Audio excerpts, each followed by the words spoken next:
வெளிப்படுத்தின விசேஷம் 22ஆம் அதிகாரம் 17வது வசனம். ஆவியும் மனவாட்டியும் வா என்கிறார்கள், கேட்கிறவனும் வா என்பானாக. ஆண்டவர் சபையினிடத்தில், அதான் மனவாட்டி என்றால் சபை, ஆண்டவர் இந்த சபையினிடத்தில் எதிர்பார்க்கிற சில மிக முக்கியமான குணாதிசயங்கள் இருக்கிறது. இன்றைக்கி இயேசு வரப்போகிறார். இயேசு கிறிஸ்துவை குறித்து சில காரியங்களை நாம் பார்க்கிறோம். சில நேரங்களில் இயேசு ரொம்ப சீக்கிரம் வரப்போகிறார் எல்லாம் சொல்கிறோம், எல்லாம் உண்மைதான். ஆனால் உண்மையிலே இயேசு எதற்காக வருகிறார்? இயேசு வர்றதுக்கான நோக்கம் என்ன? முதலாவது முறை இயேசு வந்தபோது உலகத்தின் பாவத்தை சுமந்து தீர்க்கிற தேவ ஆட்டுக்குட்டி என்று வசனம் சொன்னது. இரண்டாவது முறை இயேசு பகிரங்கமாக வரும்போது அவருடைய பாதங்கள் ஒலிவமலையின் மேல் வந்து நிற்கும். இரண்டாவது முறை வரும்பொழுது அவர் ஆளுகை செய்கிறவராய் வரப்போகிறார், 1000 வருட அரசாட்சி. அப்பொழுது இந்த முதல் முறை என்பது பலி, ஆசாரியத்துவம். இரண்டாவது முறை என்பது ராஜரீகம், ஆளுகை. ஆசாரியத்துவமும் ஆளுகையும் இணைந்ததுக்கு பெயர் தான் புதிய ஏற்பாட்டு முறைமை, மெல்கிசேதேக்கின் முறைமைன்னு சொல்வார். முதலாவது முறை வரும்போது அவர் தன்னைத்தானே பலியாக கொடுத்தார். இரண்டாவது முறை வரும்போது ராஜாதி ராஜாவாய் ஆளுகை செய்ய போகிறார். ரெண்டுத்துக்கும் நடுவில் ஒரு சம்பவம் நடக்கணும். என்ன நடக்கணும் அப்படின்னா, புதிய ஏற்பாட்டு சபை, புறஜாதி சபை அவருக்கு மனவாட்டியாய் மாறணும். அப்போ தான் இது நடக்கும். உதாரணமாக நீங்கள் பைபிளில் நிறைய ஆதாரங்கள் இருக்குது, நீங்கள் தியானிச்சிங்கன்னா நிறைய காரியங்கள் கிடைக்கும். ஒரு காரியத்தை நான் உங்களுக்கு விளக்க விரும்புகிறேன். நீங்கள் நல்லா கவனிச்சிங்கன்னா, ஆசாரிய ஊழியம் வந்து வேதாகமத்தில் நியாயாதிபதிகள் புஸ்தகத்தோடு கூட முடிவடையும். ஆசாரிய ஊழியம் முடிஞ்சிடும். அதாவது ஏலியோடு கூட அந்த ஆசாரிய ஊழியம் முடிவுக்கு வரும். அடுத்து பார்த்திங்கன்னா ராஜாக்கள் ஊழியம் ஆரம்பிக்கும். அதாவது சவுலை ராஜாவாக அபிஷேகம் பண்ணுவார். இந்த ஆசாரிய ஊழியம் முடிஞ்சு ராஜா ஊழியம் ஆரம்பிக்கிறதுக்கு முன்னாடி நீங்கள் பார்த்தீங்கன்னா நடுவில், இது ரெண்டுத்துக்கும் நடுவில் ரூத்து புஸ்தகம் வரும். ரூத் புஸ்தகம் வந்துட்டு தான் அடுத்து சாமுவேல் புஸ்தகம் உள்ளே வரும். இதனுடைய அர்த்தம் என்ன, இதில் என்ன சொல்லப்படுகிறது அப்படின்னு சொல்லி நீங்கள் பார்த்தீங்கன்னு சொன்னால், இந்த ஆசாரிய ஊழியத்திற்கும் இந்த ராஜா ஊழியத்துக்கும் நடுவில் புறஜாதி சபை, மோவாபிய ஸ்திரீ புறஜாதி சபை உள்ளே வரணும். உள்ளே வந்து அவள் போவாஸுக்கு மனவாட்டியாய் மாறணும். அதோடு கூட இயேசு கிறிஸ்துவினுடைய அந்த லீனாஜின்னு சொல்லுவாங்க, வம்ச வரலாறு தொடரும். அதே மாதிரி தான் இயேசு கிறிஸ்துவனுடைய ஆசாரிய ஊழியம் 2000 வருடங்களுக்கு முன்பாக கொல்கத்தாவில் கல்வாரியிலே முடிவுக்கு வந்தது. அவர் உயிர்த்தெழுந்து அடுத்து ராஜாவாய் ஆளுகை செய்யணும். அது வர்றதுக்கு முன்னாடி, அந்த ஆளுகை வருவதற்கு முன்பதாக புறஜாதி சபை ரூத்து உள்ளே வந்து போவாசி மனம் முடிக்கணும். அதே மாதிரி தான் சபை நம்முடைய ஆண்டவரை போய் மனம் முடிக்கணும். இதுதான் வந்து ஹெவன்லி பிளான்னு சொல்லுவாங்க, பரலோகத்தினுடைய திட்டம். அந்த திட்டத்தின் அடிப்படையில் தான் திருச்சபை உருவாக்கப்பட்டிருக்கு. புதிய ஏற்பாடு திருச்சபை அந்த அடிப்படையில் தான் இருக்குது. இது ஏதோ நாமெல்லாம் கிறிஸ்தவங்களாயிட்டோம் அதனால் சர்ச்சுக்கு வரோம் அப்படி கிடையாது. அப்படின்னா நீங்கள் தேவனை ஆராதிக்கிற இடத்தை தான் மாற்றி இருக்கிறீர்கள். முன்பு வேறொரு தேவனை ஆராதித்தேன், வேறு இடத்துக்கு போனேன், இப்பொழுது ஜீவனுள்ள தேவனை ஆராதிக்கிறேன், ஆகவே நான் இங்கே வந்திருக்கிறேன். இடம்தான் மாறி இருக்குது ஒழிய மனநிலை மாறலை. முன்னாடி நான் அடிமையாக இருந்தேன், இப்பொழுது நான் மனவாட்டியாய் மாற்றப்பட்டிருக்கிறேன். முன்னாடி எஸ்தர் அடிமையாக இருந்தார் அந்த தேசத்தில். ஒரு நாள் அவர் ராஜகுமாரத்தியாய் மாற்றப்பட்டார், அந்த ராஜாவுக்கு மனவாட்டியாய் மாற்றப்பட்டார். அதே மாதிரி தான் இப்போ நாம் மாற்றப்படுகிற காலம். ஆனால் யாரை கர்த்தர் செலக்ட் பண்ண போகிறார், அதுதான் கேள்வி. யாரை கர்த்தர் செலக்ட் பண்ண போகிறார்? இன்றைக்கி நிறைய பேர் நினச்சிட்டு இருக்கிறாங்க எல்லாருமே பரலோகத்துக்கு போயிடுவோம் அப்படின்னு சொல்லி. எல்லாரும் பரலோகத்துக்கு போகும்னு ஒரு இடத்துல கூட பைபிள் சொல்லலை. ஒரு இடத்துல கூட அத்தனை பேரும் பரலோகத்துக்கு போயிடுவாங்கன்னு பைபிள் சொல்லவே இல்லை. ஆனால் பைபிள் சொல்லுது 2 பேர் இருப்பார்கள், ஒருவன் எடுத்துக்கொள்ளப்படுவான், ஒருவன் கைவிடப்படுவான். 5 பேர் இருக்கிறார்கள், 5 பேர் புத்தி உள்ளவர்கள், 5 பேர் புத்தி இல்லாதவர்கள். 2 பேர் படுத்திருப்பார்கள், ஒருவர் எழுந்திருப்பான், இன்னொருவன் கைவிடப்படுவான். அப்போ பைபிளில் எல்லாரும் போவாங்கன்னு ஒரு இடத்துல கூட இல்லை. எல்லா கிறிஸ்தவங்களும் பரலோகத்துக்கு போவாங்கன்னு இல்லை. எல்லாருக்கும் ஒரு நம்பிக்கை இருக்குது. என்ன நம்பிக்கை? சர்ச்சில் நான் மெம்பர் ஆகிட்டேனா, சந்தா கட்டிட்டேனா, தசமாங்க காணிக்கை கொடுத்துட்டேனா, கண்டிப்பாக நான் பரலோகத்துக்கு போயிடுவேன் அப்படின்னு சொல்லி. அப்படிலாம் எந்த அஷ்யூரன்ஸும் எந்த சபையும் கொடுக்கவே முடியாது, எந்த ஊழியக்காரனும் கொடுக்க முடியாது. ஒரு சில ஊழியக்காரங்க நடுவில் சொன்னாங்க, நம்முடைய ஊழியத்துக்கு நீங்கள் கொடுத்தீங்கன்னா கன்ஃபார்மாக அவங்கள பரலோகத்துக்கு கூட்டிகிட்டு போவோம் அப்படின்னாங்க. அவங்க என்ன தைரியத்தில் சொன்னாங்கன்னு தெரியல. ஏன்னு சொன்னால் கடைசி நிமிஷம் வரைக்கும் மோசேக்கே அந்த கானானுக்குள்ளே போவோமா போக மாட்டோமான்ற கன்ஃபர்மேஷன் இல்லை. நிற்கிறேன் என்று சொல்லுகிறவன் விழாதிருப்பானாகன்னு இருக்குது. இன்றைக்கி இவங்களாம் ரொம்ப அஷூரன்ஸாக ரொம்ப அழகாக, அதில் வேறு ஒரு சிலர்கிட்டலாம் ஜீவ புஸ்தகத்தில் ஒரு பகுதியே இருக்குதுன்னு வேறு சொல்லியிருக்கிறாங்க. எங்கிட்ட ஆண்டவர் கொடுத்துருக்குறாரு, நாங்கள் தான் வச்சுருக்குறோன்றாங்க. இப்போ அந்த அளவுக்கு போயிடுச்சு. அதனால் இவர்களையெல்லாம் நம்பாதிருங்கள். இதெல்லாம் போய் வசனம் தெளிவாக சொல்லுது, நித்திய ஜீவனை சுதந்திரிப்பது என்பது அரிதான காரியம், இது மனுஷனால் கூடாதது தான் பைபிள் சொல்லுது, தேவனால் எல்லாம் கூடும். அல்லேலூயா.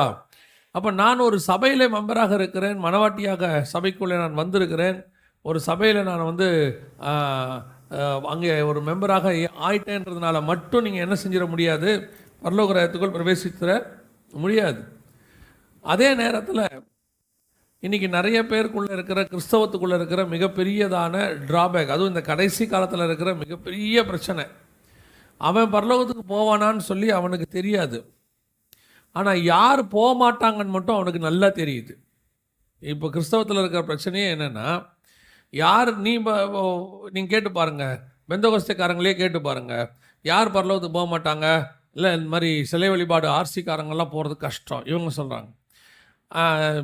சிபிஎம்காரங்களை கேட்டு பாருங்கள், பெந்தகோஸ்தேலேயே பாதி பேர் போவாதுன்னு சொல்லிடுவாங்க. அவங்க சொல்லிடுவாங்க, ஏன்னா இவங்கெல்லாம் பிரதிஷ்டை இல்லாதவர்கள் அப்படின்னு சொல்லிடுவாங்க. இப்போ ஒருத்தரும் சொல்கிறான், இன்னொருத்தன் அவன் ஆவி இல்லாதவன், இவன் அனல் இல்லாதவன், இப்படி ஒவ்வொருத்தரும் போக மாட்டான். இதுதான் நம்முடைய எல்லாருக்கும் தெரிஞ்ச ஒரு விஷயம், யார் போக மாட்டான்றது. அப்படி போகமாட்டேன்னு சொல்கிறவங்கள கூப்பிட்டு கேளுங்க, நீங்கள் போவீங்களான்னு கேளுங்களேன். அவன் சொல்கிற வசனம் என்ன தெரியுமா, கர்த்தரே அறிவார்.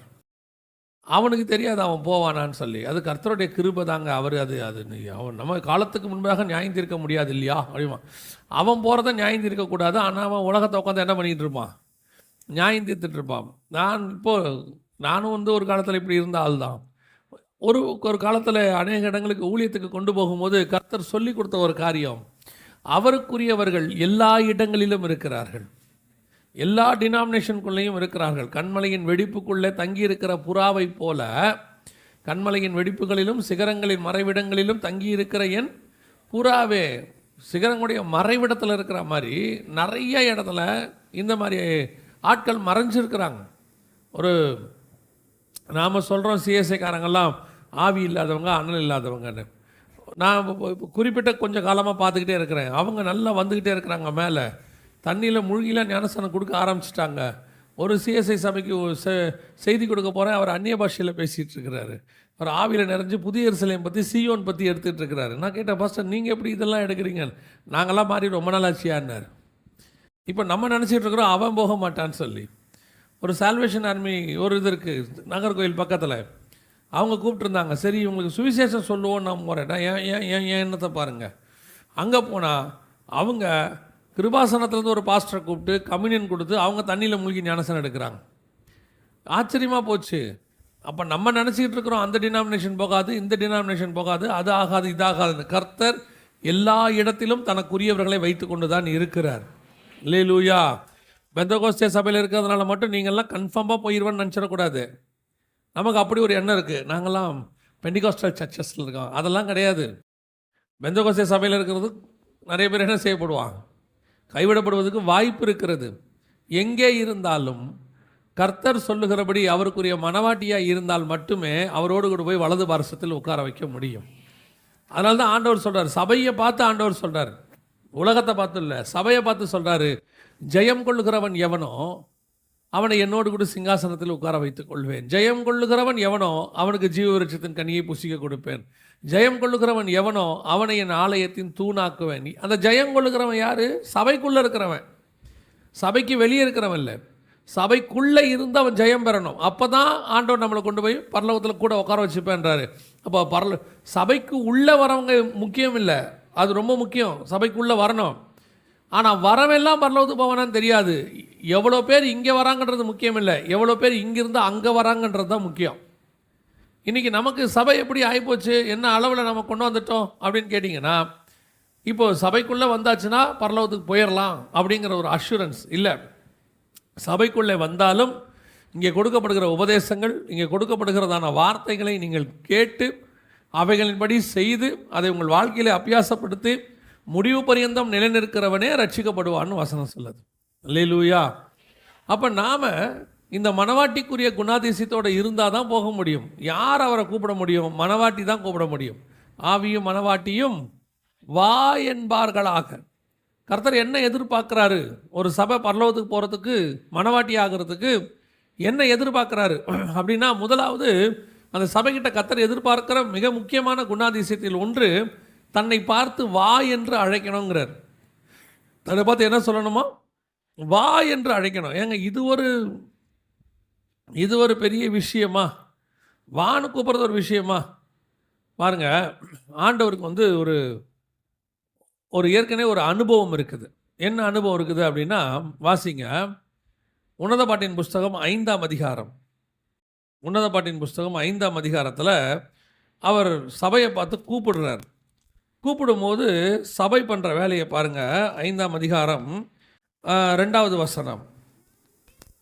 நான் நித்திரை பண்ணினேன், என் இதயமோ விழித்திருக்கிறது, கதவை தட்டுகிற என் நேசரின் சத்தத்தை கேட்டேன். என் சகோதரியே, என் சகோதரியே, என் பிரியமே, என் பிரியமே, என் புறாவே, என் புறாவே, என் உத்தமையே, கதவை திற. அப்ப என்ன அர்த்தம்? நேசர் வந்துட்டார்னு தெரியுது, இதயம் விழித்திருக்குது, கதவு தட்டுற சத்தம்லாம் கேட்குது. ஆனால் கதவை திறக்காத மணவாட்டி, கதவை திறக்காத மணவாட்டி எல்லாம் இருக்கு. கதவை தட்டுற சத்தம்லாம் கேட்குது. இயேசு கிறிஸ்து வரும்போது வசனம் சொல்லுது, மணவாளன் வருகிறார் என்கிற சத்தம் கேட்டது. அவர் வர்ற சத்தம்லாம் கேட்குது. சபைக்கு இருதயம் கூட விழிச்சிருக்குது. ஆனால் கதவு திறந்திருக்குதா மணவாளனுக்கு உள்ளே வருவதற்கு? ஏதோ இது பழைய ஏற்பாட்டில் சொல்கிற விஷயம் நினச்சிக்காதீங்க.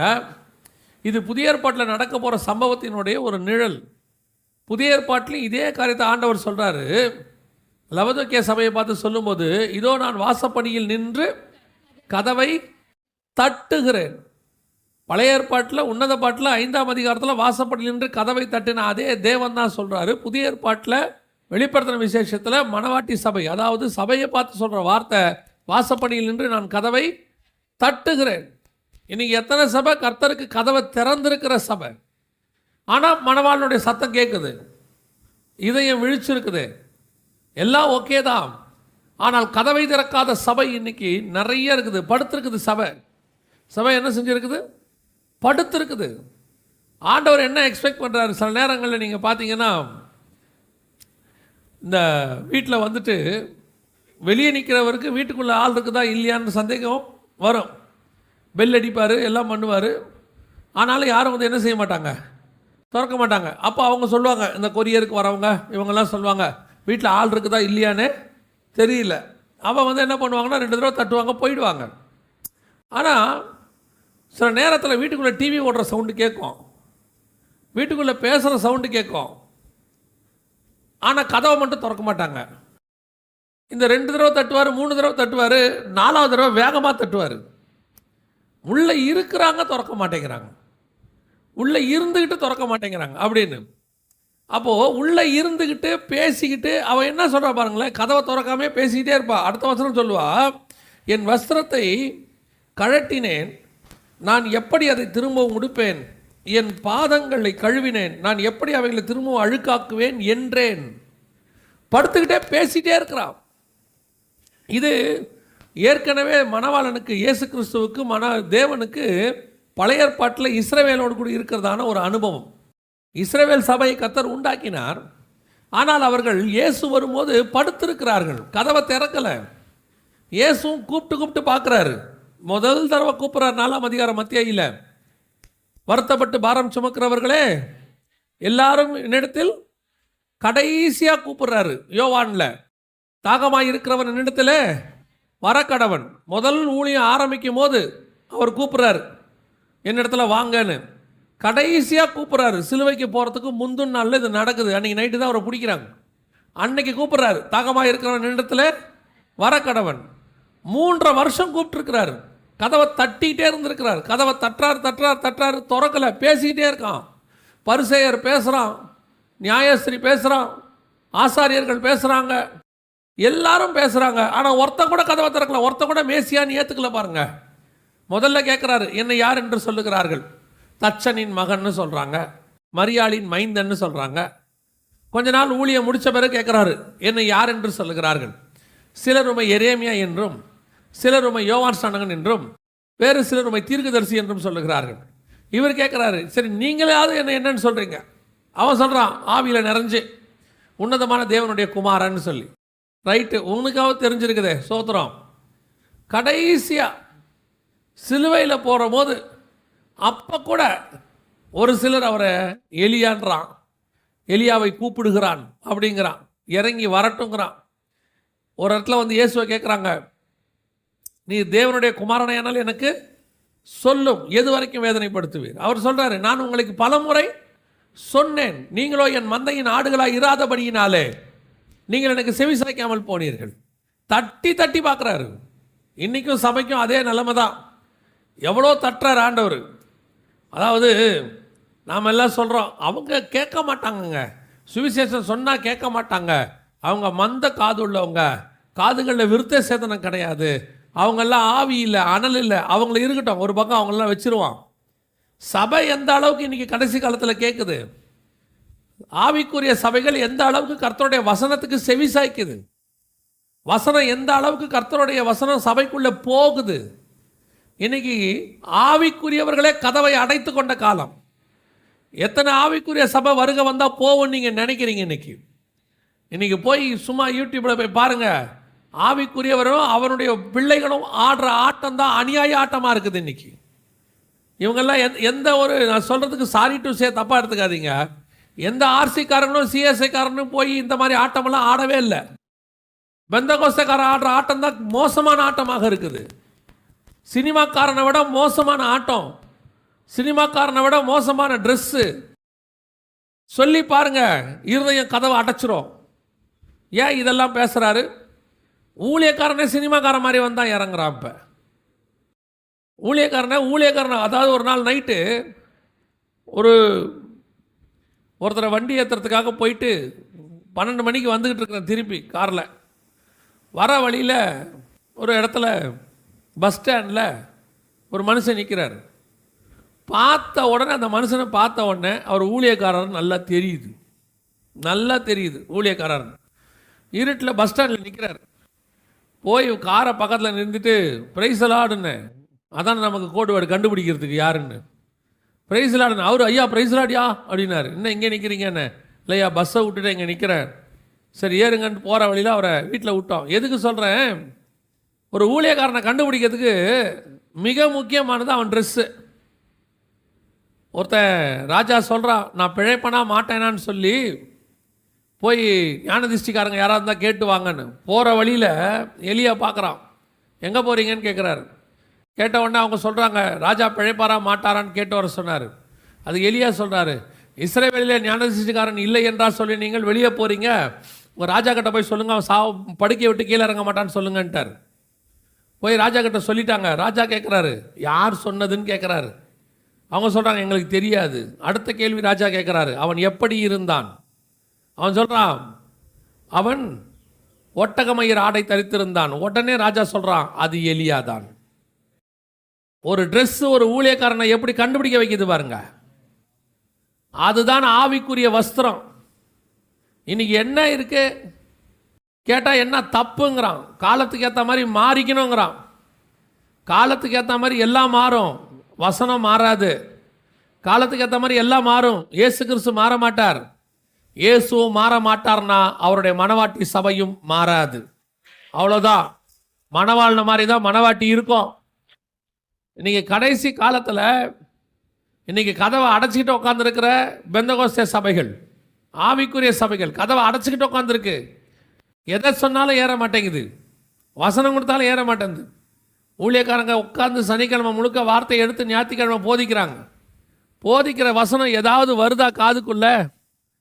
எல்லாம் கேட்டுட்டு போகிற வழியில் செருப்பு போடும் போதே மறந்துடுது. அவ்வளோதான், அங்கேயே மறந்துடுறாங்க. செருப்பு போடுற இடத்துலையே மறந்துடுறாங்க வசனத்தை. நாங்களாம் சர்ச்சு முடிச்சுட்டு வந்தோடனே கேட்பாங்க, நீங்கள் பாஸ்டர் என்ன பேசினார்? உடனே நாங்கள் தலைப்பு வசனத்தை சொல்லுவோம், இந்த வசனத்துலேருந்து பேசினார். அடுத்து கேட்பாங்க, எத்தனை பாயிண்ட் பேசினார். ஏன்னா ஒவ்வொரு ஊழியக்காரருக்கும் இத்தனை பாயிண்ட்டுன்னு அந்த காலத்தில் இருந்துச்சு. இப்போ நம்ம ரத்னபால் ஐயானா 7 பாயிண்ட் பேசுவார். ஒரு சில எங்கள் ஊழியக்காரர்லாம் 3 பாயிண்ட் 4 பாயிண்ட் பேசுவார். எத்தனை பாயிண்ட் பேசினார்னு கேட்பாங்க. இப்போ சபைக்கு போயிட்டு வரவன எப்படி இருந்துச்சு செய்தி? நல்லா இருந்துச்சு. அவன் சொல்கிற பதில் நல்லா இருந்துச்சு. என்ன பேசினார்? என்னவோ பேசினார், ஆனால் நல்லா இருந்துச்சு. இல்லைடா 3/4 மணி நேரம் செய்தி கேட்டிருக்கேப்பா, அதில் என்ன பேசினார்? நடுவில் ஒரு கதை சொன்னார், சூப்பராக இருந்துச்சு. கடைசி வரைக்கும் அவனுக்கு எது தலைப்பு வசனம், எத்தனை பாயிண்ட் பேசினார், எதுவும் இன்றைக்கி ஆவிக்குரிய சபைக்கு ஏறவே மாட்டேங்குது. இன்றைக்கி இதான் நிலைமை. கதவை அடைத்தேன், படுத்துக்கொண்டேன், கால்களை கழுவினேன், எல்லாம் சுத்தம்லாம் பேசுது. கால் சுத்தமாயிடுச்சு, பேசுறதுக்கெல்லாம் ஒரு குறைச்சல் கிடையாது. எல்லாம் மைக் பிடிச்சாச்சு, மேலே ஏறியாச்சுன்னா பேசுறதுல ஒரு குறைச்சலும் கிடையாது. ஆனால் கர்த்தருக்கு எத்தனை பேர் கதவை திறந்திருக்கிறோம்? எத்தனை பேர் வீட்டுக்குள்ளே கர்த்தர் இருக்கிறார்? எத்தனை பேருடைய இருதயத்துக்குள்ளே கர்த்தர் இருக்கிறார்? வெளியே நின்று கதவை தட்டிட்டு இருக்கிறார், வேற விஷயம். வீட்டுக்குள்ளே கர்த்தர் இருக்கிறாரா? உங்களுடைய வாழ்க்கைக்குள்ளே, உன் ஆவிக்குரிய வாழ்க்கைக்குள்ளே, உன் இருதயத்துக்குள்ளே கர்த்தர் இருக்கிறாரா? வீட்டுக்குள்ளே இன்றைக்கி யார் வீட்டுக்குள்ளேயுமே இயேசுநாதர் வர முடியுமா கதவை தட்டாமல்? நம்ம ஆண்டவர் ஜென்டில் ஆண்டவர், கதவை தட்டிட்டு தான் வருவார். ஒரே ஒரு இடத்துல தான் பைபிளில் கதவை தட்டாமல் வருவார். எங்கன்னா, இவர் மரித்து 3ஆவது நாள் உயிர்த்து எழுந்த பிறகு இவெல்லாம் பயந்துக்கிட்டு கதவை சாத்திக்கிட்டு வீட்டுக்குள்ளே இருப்பான். இப்போ என்ன பண்ணுவார்னா, ஆண்டவர் உள்ளே வந்து உங்களுக்கு சமாதானம்னு சொல்லுவார். அங்கே மட்டும்தான் கதவை தட்டாமல் வருவார். அதுக்கு காரணம் இருக்குது. என்ன காரணம்னா, முன்னாடி கதவை தட்டினா திறப்பான். இப்போ இவனே பயந்துட்டு இருக்கிறான். கண்டிப்பாக தட்டினா என்ன செய்ய மாட்டான்? திறக்க மாட்டான். இவர் வேற மறுரூபம் ஆயிட்டார். இவர் ரூபம் வேற மாதிரி இருக்கு. கண்டிப்பாக இயேசுநாதர் பழைய ரூபத்தில் இல்லை. ஏன்னா எம்மா ஒரு சீசர்களே கண்டுபிடிக்க முடியல. அப்போ இவர் தட்டி திறந்து பார்த்தாலும் திறக்க மாட்டான். யாரோ ஒரு ஆள் நிற்கிறாருன்னு தான் சொல்லுவான். அதனால தான் இயேசுநாதர் தட்டாமல் உள்ளே வந்தார். இயேசுநாதர் தட்டிட்டு வர ஆண்டவர். இப்போ நம்ம வீடுகளுக்கெல்லாம் தட்டிட்டு வர முடியுமா? இயேசுநாதரை விடுங்க, உங்கள் பாஸ்டர் வர முடியுமா? நீங்கள் வேறு பாஸ்டர் அடிக்கடி எங்கள் வீட்டுக்கு ஹவுஸ் விசிட்டிங் வாங்க, எங்கள் வீட்டுக்கு வரமாட்டீங்கலாம் கூப்பிட்றீங்க. நிறைய பாஸ்டர் ஹவுஸ் விசிட்டிங் போகிறதே நிறுத்திட்டாங்க. என்ன காரணம்னு நினைக்கிறீங்க? எந்த வீட்டுக்கு போனாலும் சீரியல் ஓடுது, எந்த வீட்டுக்கு போனாலும் ஏதாவது ஓடிக்கிட்டு இருக்குது உள்ள. பாஸ்டங்களால் உள்ள நேராக வரவும் முடியல. சோத்ராம் பிரைஸ் தி லார்ட் அல்லேலூயான்னு வாசல்லேருந்து சவுண்டு கொடுக்க வேண்டியிருக்கு. நீங்கள் வந்து டிவி எல்லாம் மாற்றி, சேனலை மாற்றி எல்லாம் ஆஃப் பண்ணி அதுக்கப்புறம் தான் உள்ளே வர வேண்டியிருக்கு. எங்களுக்கே இந்த நிலைமைன்னா இயேசுநாதர் நிலைமை நினச்சி பாருங்க. எத்தனை வீடு இன்றைக்கி இயேசுநாதர் நேராக உள்ளே வர முடியும் கதவை தட்டாமல்? எத்தனை பேர் வீட்டுக்குள்ளே இன்றைக்கி ஆண்டவரால் தைரியமாக உள்ளே வர முடியும்? ஒன்று சீரியல் ஓடுது, இல்லை வீட்டில் அடிதடி நடக்குது. பாருங்கள், திடீர்னு பாஸ்டர் வந்தோடனே கணவன் மனைவியோட சவுண்டு ரோடு வரைக்கும் கேட்குது. பாஸ்டர் வந்தோடனே அந்த சவுண்டு அப்படியே ஆஃப் ஆயிரும். வாங்க வாங்க வாங்க பாஸ்டர், அவ்வளோ சவுண்டு இன்னைக்கு. எல்லாத்தையும் கர்த்தர் பார்த்துட்டு தான் இருக்கிறார். மணவாட்டி சபை கதவை அடைச்சிட்டு படுத்திருக்குது. இப்போ கர்த்தரோட விருப்பம் என்ன தெரியுமா? ஒரு முறை நான் இஸ்ரவேலுக்கு வந்தேன், அவன் கதவை அடைத்து கொண்டான். நான் இன்னொரு முறை வரப்போகிறேன். வரும்போது என் மணவாட்டி கதவை அடைத்து கொண்டு படுத்திருக்கிறவள் அல்ல, வாசலில் எனக்கென்று காத்திருக்கிறவளாக இருக்கவே. இதுக்கு தான் ஆண்டவர் மணவாட்டியை பார்த்து சொல்றாரு, வா என்பார்களாக. ஏன் வான்னு கூப்பிட சொல்றாரு? யோசிச்சு பாருங்க. நீங்கள் உங்கள் பாஸ்டர் வீட்டுக்கு சாப்பிட கூப்பிட்டீங்கன்னா அவருக்கு இப்போல்லாம் ஃபோன் அடிச்சுக்கிட்டே இருக்கிறீங்க, பாஸ்டர் கிளம்பிட்டாரான்னு. ஃபோன் இல்லாத காலத்தில் 12:30 மணிக்கு பாஸ்டர் வர்றாங்கன்னா 12:15 அந்த வீடு பரபரப்பாயிரும். பாஸ்டர் 12:30 மணிக்கு வந்துடுவாங்க. வாசல்லே ஒரு ஆள் உட்காந்துருப்பார், எல்லாரும் உள்ளே வேலை பார்ப்பாங்க. பாஸ்டர் வந்த உடனே அப்படியே குடும்பமே வாசலுக்கு வரும். வந்து பாஸ்டர் வாங்க வாங்கன்னு கூப்பிடுவாங்க. சில இடத்துல எனக்கு நடந்த ஒரு சம்பவம், ஒரு வீட்டில் சாப்பிட கூப்பிட்டுட்டாங்க. பொதுவாக நான் போகிறதே இல்லை யார் வீட்டுக்கும். இப்போல்லாம் கூப்பிட்டாங்க. சரி, நானும் பாஸ்டரும் போயிட்டோம். பாஸ்டர் தான் கூட்டிகிட்டு போனார். போனால் சாப்பிட போயிட்டோம். மீட்டிங் முடிச்சுட்டு பசியில் போய் நிற்கிறோம். கதவு பூட்டி இருக்குது. பூட்டி இருக்கிற கதவுல வேற பாஸ்டர் கூப்பிட்றாரு, பிரதர் பிரதருங்கிறாரு. நான் கேட்குறேன், ஏங்க கதவு பூட்டி இருக்கே, நீங்கள் என்ன பிரதர் பிரதருங்கிறீங்க? பாஸ்டருக்கு ஏற்கனவே அனுபவம் இருக்கும் போல், எனக்கு தெரியாது, நான் புது ஆள். இல்லை பாஸ்டர் வந்துருவாங்கன்னு பார்த்தா சிஸ்டர் உள்ளே இருக்கிறாங்க. இவர் கூட்டிகிட்டு போயிருக்காரு. எங்கே போயிருக்காருன்னா எங்களுக்கு சாப்பாடு வாங்க போயிருக்காரு. போனவர் கதவை திறந்துட்டாவது போகலாம்ல, நாங்கள் உள்ளே அதை உட்காந்துருப்போமே. எதுக்கு தான் பண்ணார் தெரியாது. கதவை கூட்டிகிட்டு போயிட்டார், சாப்பாடு வாங்கிட்டு 2 பார்சல் வாங்கிட்டு வராரு. 15 நிமிஷம் கழிச்சு நான் அப்பயே சொன்னேன் வேணாம் பாஸ்டர் போயிடுவோன்னு. அவர் இல்லை பிரதர் வந்துட்டார். நான் சொன்னேன் அந்த பார்சலை வாங்கி நம்ம வீட்டில் போய் சாப்பிட்டுக்கலாம். எதுக்கு அப்புறம் வீட்டுக்குள்ளே போய் சாப்பிட்றது? இன்றைக்கி இப்படி ஒரு குரூப் இருக்குது. இதெல்லாம் இந்த ஆண்டவர் சொல்கிற குரூப் தான். வாசப்படியிலிருந்து கதவை தட்டுகிறேன், ஒருவன் என் சத்தத்தை கேட்டு திறந்தால், அந்த குரூப்பு. இப்போ ஆண்டவர் எக்ஸ்பெக்ட் பண்ணுறதான சபை எப்படிப்பட்ட சபை தெரியுமா? நான் வரும்போது வாசலில் காத்திருக்கிற ஒரு சபை எனக்கு வேணும். எதிர்பார்த்திருக்கிற ஒரு சபை. எப்போ வருவீர் இயேசுவே, ஏங்கி உள்ளம் உம்மை தேடுதேன்னு சொல்கிற ஒரு சபை எனக்கு வேணும். எப்போ நீர் வந்தாலும் காத்திருந்து பறந்து போகிற ஒரு சபை வேணும். அது மத்தியானமோ ராத்திரியோ நடுநிசியோ எப்போ நீங்கள் வந்தாலும் சரி, ஆண்டவரே என் ஆத்மா விழித்திருக்கிறது, நீர் வரும்போது உம்மை சந்திக்கிற கூட்டத்தில் நான் இருப்பேன் என்று அழைக்கிற அந்த வா என்று கூப்பிடுகிற ஒரு சத்தம். இதைத்தான் கர்த்தர் எதிர்பார்க்கிறார். இன்னைக்கு சபை அந்த இடத்துல இருக்குதா? சபையோடைய நோக்கம் என்ன? சபையோடைய எதிர்பார்ப்பு என்ன? இன்னைக்கு சபைக்கு ஏன் வரீங்க? முதல்ல சபையே வருகைக்காக உருவாக்கப்பட்டது தான். சபை எதுக்காக? இயேசு வர்ற வரைக்கும் சபை. இயேசு வந்த பிறகு சபை இருக்காது. அவர் வரும் அளவும் இந்த ஆத்துமாக்களை பத்திரமாய் பாதுகாக்கிற இடம் தான் திருச்சபை. மணவாளனுக்கு ஏற்றுற மணவாட்டியை பாதுகாக்கிற இடம். கன்னிகைகளெல்லாம் ரெடி பண்ணிட்டாங்க ராஜாவுக்குன்னு. ஆனால் அந்த கன்னிகைகளை நேரடியாக ராஜா கிட்ட கொண்டு போய் விடலை. என்ன பண்ணுறாங்க? ஏகாங்கிறவன் கையில் கொண்டு போய் விடுறாங்க. எஸ்தர் புஸ்தகத்தில் அந்த ஏகாங்கிறவன் 7 தாதிமார்கள்ட்ட கொண்டு போயிட்டு எஸ்தரை ஒப்படைக்கிறான். எதுக்கு? இந்த எஸ்தரை ராஜாவுக்கு ஏற்ற மாதிரி மாற்றுங்க, ராஜாவுக்கு பிடிச்ச மாதிரி மாற்றுங்கன்றான். அதுதான் நீங்கள் இப்பொழுது சபைக்குள்ளே இருக்கிற நேரம். 7 திருச்சபையினுடைய உபதேசத்திற்கு கீழே கர்த்தர் கொடுத்து வச்சிருக்கிறார். இந்த 7 உபதேசங்கள், நான் சொல்கிறேன் 7 சபைங்கிறது வெளிப்படுத்தின விசேஷம் இல்லை. புதிய ஏற்பாட்டினுடைய 7 முக்கியமான சபைக்கான உபதேசம். ரோமருக்கு எழுதின நிருபம், கொரிந்தியருக்கு எழுதின நிருபம், கலாத்தியருக்கு எழுதின நிருபம், எபேசியருக்கு எழுதின நிருபம், பிலிப்பியருக்கு எழுதின நிருபம், கொலோசேயருக்கு எழுதின நிருபம், தெசலோனிக்கருக்கு எழுதின நிருபம். மொத்தம் 7 சபை. இந்த 7 சபையினுடைய உபதேசத்துக்கு கீழே தான் கர்த்தர் கொடுத்துட்டு போயிருக்கிறார். இந்த 7 சபையினுடைய உபதேசத்தை நீங்கள் கை கொள்ளும் பொழுது நீங்கள் ராஜாவுக்கு ஏற்ற மணவாட்டியாய் மாற்றப்படுகிறீர்கள். இந்த 7 சபைக்கும் 7 உபதேசம். ரோமரில் ரட்சிப்பில் ஆரம்பிக்கும், தெசலோனிக்கேயரில் வருகையில் முடியும். இந்த 7 உபதேசத்தையும் நீங்கள் கை கொள்ளும் போது ராஜாவுக்கு ஏற்ற மணவாட்டியாய் நீங்கள் மாற்றப்படுவீர்கள். எஸ்தரை கொண்டு போய் நேராக ஒப்படைக்கலை. எஸ்தரை கொண்டு போய் ஏகா கையில் ஒப்படைக்கிறாங்க. ஏகா என்றால் பரிசுத்த ஆவியானவர். பரிசுத்த ஆவியானவர் 7 சபையின் கையில் ஒப்படைத்து உபதேசத்தின் கையிலே உங்களை சுத்திகரிக்கிறார். அங்கே வசனம் சொல்லுது, எஸ்தர் சுத்திகரிக்கப்பட்டாள். உங்களை எண்ணி கர்த்தர் சுத்திகரிக்கிறார். சுத்திகரித்து சுத்திகரித்து சுத்திகரித்து ஒரு நாள் வரும், ராஜா கூப்பிடுவார். கூப்பிடும் போது, அழைக்கும் போது எஸ்தர் ராஜாவின் இடத்துல பிரவேசிப்பாள். அதுக்கு தான் நீங்கள் சபைக்குள்ளே உட்காந்துருக்கிறீங்க. இங்கே நீங்கள் ராஜாவுக்கு ஏற்ற மாதிரி சுத்திகரிக்கப்படுவீர்கள். இங்கே வேற எதுக்கும் நீங்கள் வரல. சபை வேற ஸ்தலம் கிடையாது. சபை ராஜாவுக்கு ஏற்ற ராஜகுமாரத்தியாய் உங்களை மாற்றுகிற இடம்தான் திருச்சபை. அதுக்கு தான் கர்த்தர் வச்சிருக்கிறார். அப்போ நீங்கள் சபைக்கு என்ன நோக்கத்துக்கு வரணும்? நான் ராஜாவுக்கு ஏற்ற மாதிரி மாறணுங்கிற நோக்கத்துக்கு வரணும். அப்படி ரெடியாகிறவங்க தான் ராஜாவுக்காக வா என்று காத்திருப்பாங்க. எஸ்தர் சொல்கிறா, இன்னும் நான் அழைக்கப்படவில்லை, அழைக்கப்படும் போது நான் ரெடியாக இருக்கிறேன், எப்போ கூப்பிட்டாலும் நான் ராஜாவிட்டே போவேன். மொர்தெகாய் கிட்ட சொல்லும் போது சொல்கிறேன், நான் இன்னும் அழைக்கப்படவில்லை, ஆனால் கூப்பிட்டா நான் உள்ளே போயிடுவேன். எப்பேற்பட்ட ஆசீர்வாதம் பாருங்க. இதுதான் கர்த்தர் உங்களுக்கு எனக்கு நியமித்து வச்சது. இன்றைக்கி சபை எந்த கவலையும் கிடையாது, படுத்து கிடக்கு. இஸ்ரவேல் சபை மாதிரி மாறிப்போச்சு. சபை ஏங்க சபைக்கு வரீங்க? என் பொண்ணுக்கு பையனுக்கும் கல்யாணம் ஆகணும், அதனால் இங்கே வரேன். ஏங்க சபைக்கு வரீங்க?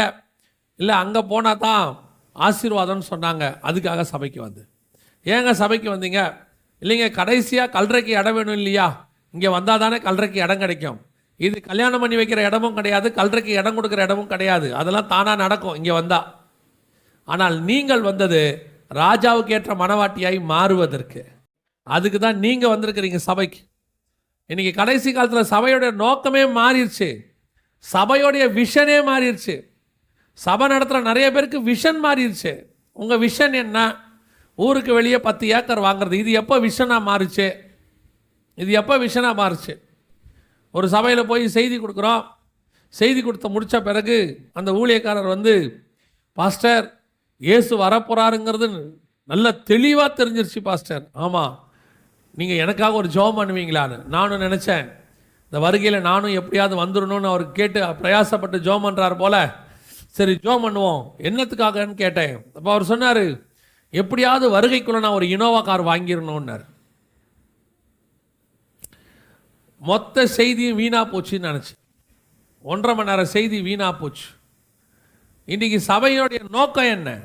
எதுக்காக சபை கொண்டு வரப்பட்டது? சபைக்கு நீங்கள் ஏன் கொண்டு வரப்பட்டீங்க? இன்றைக்கி சபை படுத்துருச்சு, படுத்து ஜாலியாக பேசிக்கிட்டு இருக்கு. அதுக்கேற்ற மாதிரி கடைசி காலத்தில் ஊழியக்காரனும் வந்துட்டான். அவனும் அப்படி தான் உங்களுக்கு சொல்லி கொடுக்குறான். ஆண்டவர்கிட்ட வீட்டை கேளு, ஆண்டவர்கிட்ட காரை கேளு, ஆண்டவர்கிட்ட வந்துட்டு லேண்டு கேளு, ஆண்டவர்கிட்ட அதை கேளு. நான் சொல்கிறேன், எதையும் கேட்காத, ஆண்டவரையே கேளு. அதுதான் ரொம்ப முக்கியம். அவரையே கேளுங்க. அவரையே தந்தவர் மற்ற எல்லாவற்றையும் அருளாதிருப்பது எப்படின்னு வசனம் இருக்கு. ஏசுநாதரே வந்துட்டாருன்னா மிச்சம் எல்லாம் தானாக வந்துடும். அது எதுக்கு ஒன்றா கேட்கணும்?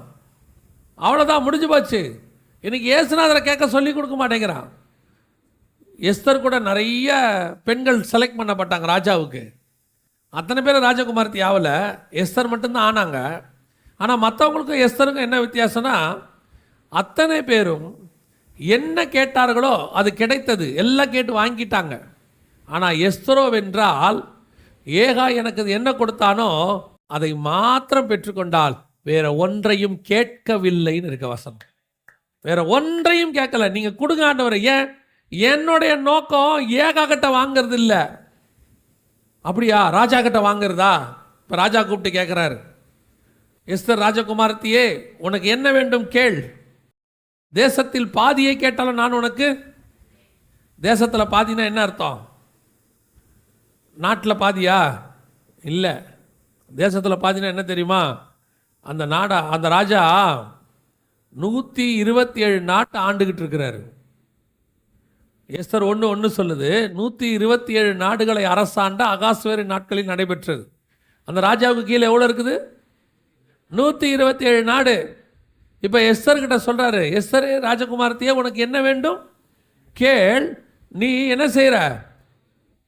தேசத்தில் பாதியை கேட்டாலும் நான் உனக்கு தருகிறேன். அப்படின்னா என்ன அர்த்தம் தெரியுமா? ஏறக்குறைய 64 நாடு. 64 நாடு வேணுமா ராஜகுமாரத்தி? கேள், நான் தரேன்றான். முதல்ல எஸ்தர் எல்லாரும் கேட்டாங்க. அந்த வசனம் ரொம்ப அழகாக இருக்கும். எஸ்தரில் எல்லாரும் என்ன கேட்டார்களோ அது கிடைத்தது. எஸ்தரோ வென்றால், வசனம் சொல்லுது, எஸ்தரோ வென்றால் வேற ஒன்றையும் கேட்கவில்லை அப்படின்னு இருக்கு. அந்த வசனம் வாசிங்க பார்ப்போம்.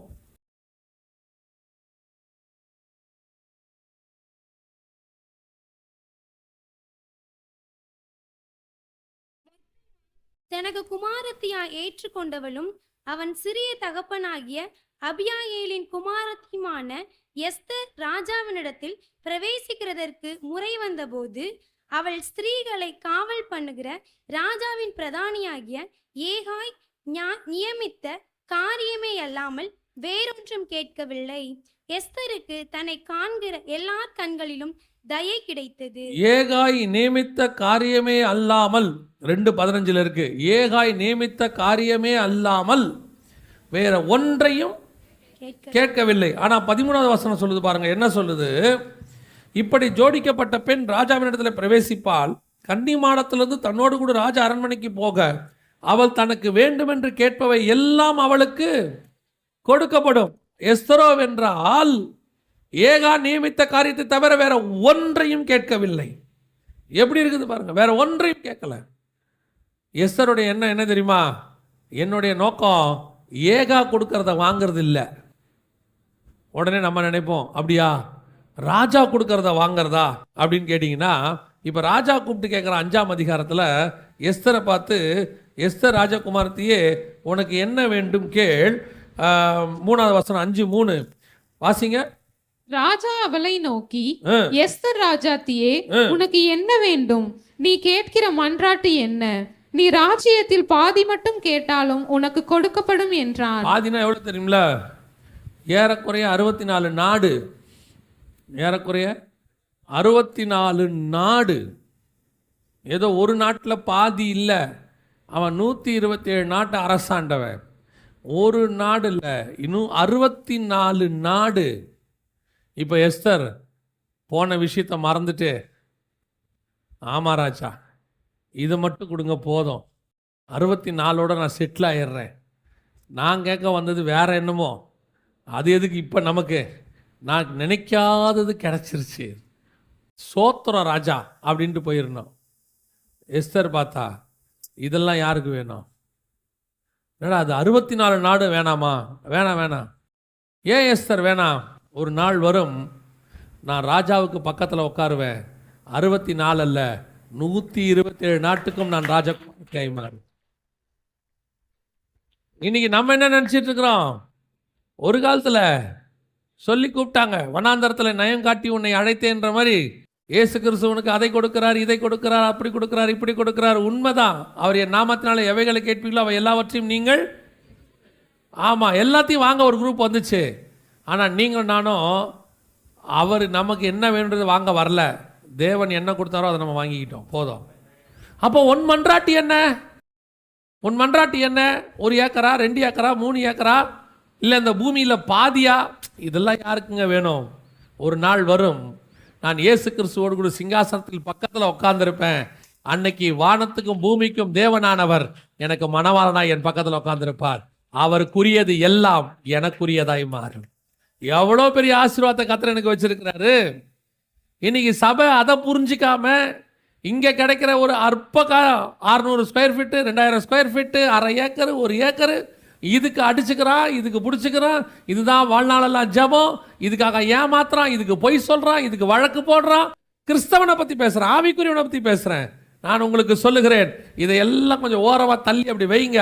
இந்த பூமியில் உங்களுக்கு என்ன வேணுமோ அது ஏகா பரிசுத்த ஆவியானவர் உனக்கு கொண்டு வந்து தருவார்.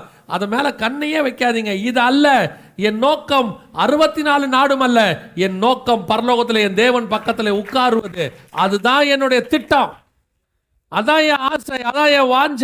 அவ்வளோதான், போயிட்டே இருங்க சொல்கிறேன். இன்னைக்கு சபை படுத்துருச்சு. சபைக்கு இன்னைக்கு நோக்கமே மாறிடுச்சு. சபையோடைய விஷன் மாறிடுச்சு. உன் விஷனை மாத்துறதுக்கு கடைசி காலத்தில் உன் மாம்சத்துக்கு ஏற்ற மாதிரி பிரசங்கம் பண்ணுற ஊழியக்காரனும் வந்துட்டான். அதை கேளு, இதை கேளு. ஆண்டவர் 2023 அதை கொடுப்பார், இதை கொடுப்பார். 2023 கொடுத்தவர் அதில் 365 நாளைக்கு உனக்கு என்ன தேவையோ எல்லாவற்றையும் தருவார்.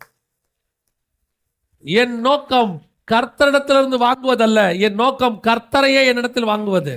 நானே அவர் கூட இருக்கணும். அல்லேலூயா. இதுதான் மணவாட்டி சபையினுடைய குணாதிசயம். இன்னைக்கு கடைசி காலத்தில் எத்தனை சபை இப்படி இருக்குது யோசிச்சு பாருங்க. எத்தனை சபை இப்படி இருக்குது? எல்லாம் இயேசுகிட்ட ஏதாவது வாங்கிறதுக்கு தான். உலகத்தில் நம்ம இருக்கிற வரைக்கும் நமக்கு தேவை இருக்குது, அதில் எந்த மாற்று கருத்தும் இல்லை. மாம்சம் இருக்கிற வரைக்கும் பசின்னு ஒன்று இருக்கும், மாம்சம் ஒன்று இருக்கிற வரைக்கும் தாகம்னு ஒன்று இருக்கும், மாம்சம் இருக்கிற வரைக்கும் தேவை, உடலுக்கு உடை தேவை என்பது ஒரு அவசியம் இருக்கும். மாம்சம் இருக்கிற வரைக்கும் சில அத்தியாவசிய பொருட்கள் நமக்கு தேவை. ஆனால் இது அல்ல என் தேவை. இதையெல்லாம் பரலோகம் பார்த்துக்கொள்ளும்.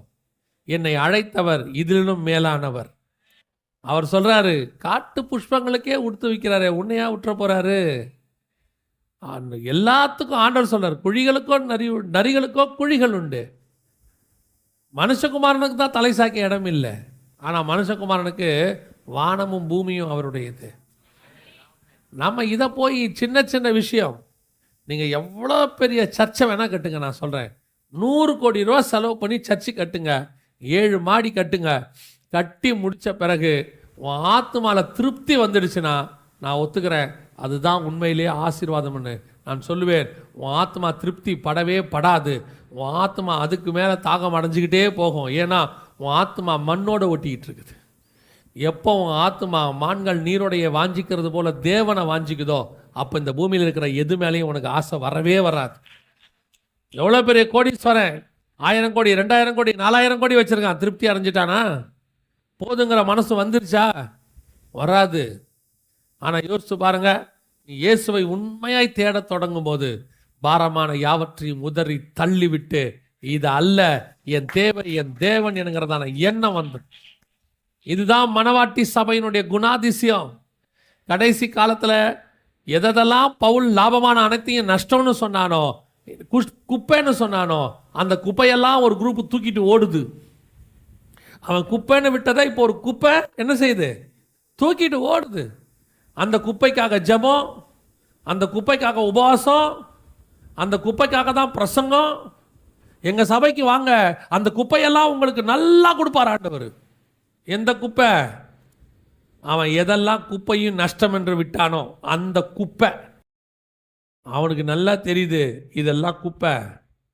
எனக்கு ஒன்று தெரியும், அவரை அறிகிற அறிவின் மேன்மைக்காக இந்த குப்பையெல்லாம் விட்டுருவேன்.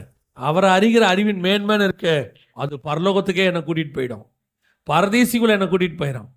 அந்த மேன்மை தாங்க நமக்கு வேணும். இந்த பூமியில் எதையும் தரமாட்டேன் நீங்கள் சொல்கிறீங்களா? நான் சொல்லுவேன், பரலோகம் பார்த்து பார்த்து கொடுக்கும். பொல்லாதலாகிய நீங்கள் உங்கள் பிள்ளைகளுக்கு நல்ல ஈவுகளை கொடுக்கும்போது பரலோகத்தின் பிதா கொடுப்பது அதிக நிச்சயம் அல்லவா? கன்ஃபார்மாக பரலோகம் கொடுக்கும். பரலோகம் கை விடாது, இல்லைன்னு சொல்லாது. ஆனால் என்ன தேவையோ அதை கொடுக்கும். தேவை உனக்கு என்னங்கிறது தான் ரொம்ப முக்கியம். 5 ரூபா தேவைன்னா 5 ரூபா கொடுக்கும், 50 ரூபா தேவைன்னா 50 ரூபா கொடுக்கும், 5 கோடி ரூபா தேவைன்னா 5 கோடி ரூபா கொடுக்கும் பரலோகம். பரலோகத்துக்கு அதோடைய விலை முக்கியம் இல்லை, அதோடைய தேவை தான் முக்கியம். ஒரு நாள் 25 பேர் உட்கார சபை நமக்கு தேவைப்பட்டுச்சு, பரலோகம் கொடுத்துச்சு. இன்னைக்கு 250 பேர் தேவைப்படுற மாதிரி ஒரு சபை தேவை, பரலோகம் கொடுத்துருக்குது. ஒருவேளை நாளைக்கு 2500 பேர் உட்கார்ற மாதிரி சபை தேவையானால் பரலோகம் அதையும் கொடுக்கும். ஆனா என் விஷன் சபை அல்ல, என் விஷன் கர்த்தர். அதுலேருந்து நான் மாற மாட்டேன், அதுலேருந்து நான் வெளியே வரவே மாட்டேன். ஆனா பரலோகம் என்னை சுற்றி என்ன தேவையோ அதை கொடுத்துக்கிட்டே இருக்கும். அதுதான் ஹெவன்லி கிங்டம். இன்னைக்கு கடைசி காலத்தில் உன்னுடைய ஃபோக்கஸை மாற்றிட்டாங்க, உன் சிந்தனையை மாற்றிட்டாங்க. அதனுடைய விளைவு சபை படுத்துடுச்சு. சபை படுத்துட்டு சொல்லுது, எப்படி கதவை திறப்பேன், எப்படி நான் கால்களை கழுவேன்? உள்ள சவுண்டு இருக்கு, சபைக்குள்ள என்ன இருக்குது? சவுண்டு இருக்கு, ஆராதனை இருக்கு, எல்லாம் இருக்கு. ஆனால் மணவாளன் வெளியே நிற்கிறார். நான் இப்படி சொன்ன உடனே ஒரு பத்திரிகையில் எழுதியிருக்கிறாங்க, எம்டி ஜெகன் கள்ள உபதேசம் பேசுகிறார், சபையில் கர்த்தர் இல்லை என்று சொல்லுகிறார். நான் வசனத்திலேருந்து வெளியவே சொல்லவே இல்லை. சபையில் கர்த்தர் இல்லைன்னு நான் வசனத்திலேருந்து வெளியே சொல்லலை. நான் புதிய ஏற்பாட்டிலையும் சொல்கிறேன், பழைய ஏற்பாட்டிலையும் சொல்கிறேன். நீங்கள் வேணால் வாசிங்க. ஆண்டவர் சபைக்கு உள்ளே இருக்கிறாரா வெளியே இருக்கிறாரா நீங்களே கண்டுபிடிச்சிக்கோங்க. எசேக்கியேல் தீர்க்கதரிசன புஸ்தகம் 8ஆம் அதிகாரம் 6வது வசனம் வாசிங்க. 8:6 வாசிங்க. எசேக்கியேல் மனுபுத்திரனே, செய்கிறதை காண்கிறாயா? ம். என் பரிசுத்த ஸ்தலத்தை விட்டு, நல்லா கவனிங்க, அந்த வசனம் என்ன சொல்லுது? என் பரிசுத்த ஸ்தலத்தை விட்டு, என் பரிசுத்த ஸ்தலத்தை விட்டு என்னை தூரமாய் போக பண்ணும்படியான இஸ்ரவேல் வம்சத்தார் இங்கே செய்கிற மிகுந்த அருவருப்புகளை காண்கிறாய் அல்லவா? அவர் எங்க போயிட்டார்? இப்ப வெளியே போயிட்டாரா இல்லையா? நிறைய சபையில கர்த்தர் வெளியே தான் நிற்கிறாரு. நிறைய சபைக்கு உள்ள கர்த்தர் இல்லை சொன்னா அதெல்லாம் கள்ள உபதேசம். அது எப்படி கர்த்தர் சபை விளக்குனா 7 சபைன்னு அதுக்கு முந்தின அதிகாரம் கடைசி 2 வசனத்தில் இருக்குது. 7 பொன் குத்து விளக்குகளின் ரகசியத்தை நான் உனக்கு சொல்லுவேன். அந்த 7 பொன் குத்து விளக்குகளும் 7 சபைகளாம். அப்போ சபைகளின் மத்தியில் உலாவுகிற தேவன் சொல்லுகிறதாவது அப்படிதானே இருக்கு. இப்போ வாசிங்க, வெளிப்படுத்தல் 3:20 வாசிங்க.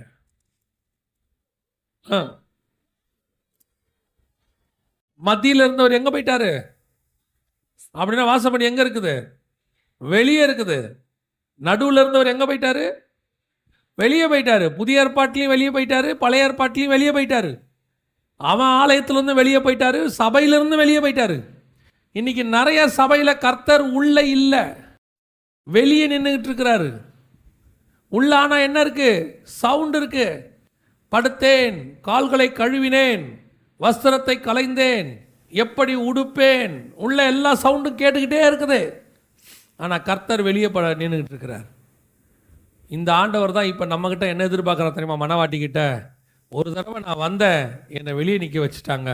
இந்த தடவையாவது நான் வரும்போது நீ வாசலை நின்று என்னை வான்னு கூப்பிடு, என்னை உள்ள கூப்பிடு. அதுதான் கர்த்தருடைய எதிர்பார்ப்பு. இஸ்ரவேலை பார்த்து நான் கூப்பிட்டேன், என்னிடத்துல வான்னு சொன்னேன், அவன் வரல. தாகமாக இருக்கிறவன் இடத்துல வான்னு சொன்னேன், வரல. இப்போ நீ எனக்கு ஆண்டவர்கிட்ட ஒரு பெரிய ஆசை என்ன தெரியுங்களா? அதாவது நம்மக்கிட்ட என்னென்ன சுபாவம் இருக்குதோ அதில் நிறைய சுபாவம் நமக்கு கர்த்தர்கிட்ட வந்தது. ஏன்னா அவர் சாயலாம் அவர் ரூபத்தின் மட்டும் படைக்கப்பட்டோம், அவர்கிட்ட வந்தது. கொஞ்சம் சாயல் ஆதாம்கிட்டேருந்து வந்தது. ஏன்னா சேர்த்து பிறக்கும் போது வசனம் சொல்லுது, ஆதாம் தன் சாயலாய் ஒரு குமாரனை பெற்றான். ஆதாம் படைக்கும் போது தேவ சாயல், இவன் பழத்தை சாப்பிட்டான். இப்போ ஆதாமுக்குள்ள என்ன வந்துருச்சு? மனுஷ சாயல். இப்போ நாம் தேவனுக்குள்ள பிறந்துட்டோம். இப்போ நமக்குள்ள தேவனுடைய சாயல் வந்துகிட்டு இருக்குது. இப்போ நம்மகிட்ட இருக்கிற நிறைய சுபாவம் தேவனுடைய சுபாவம்.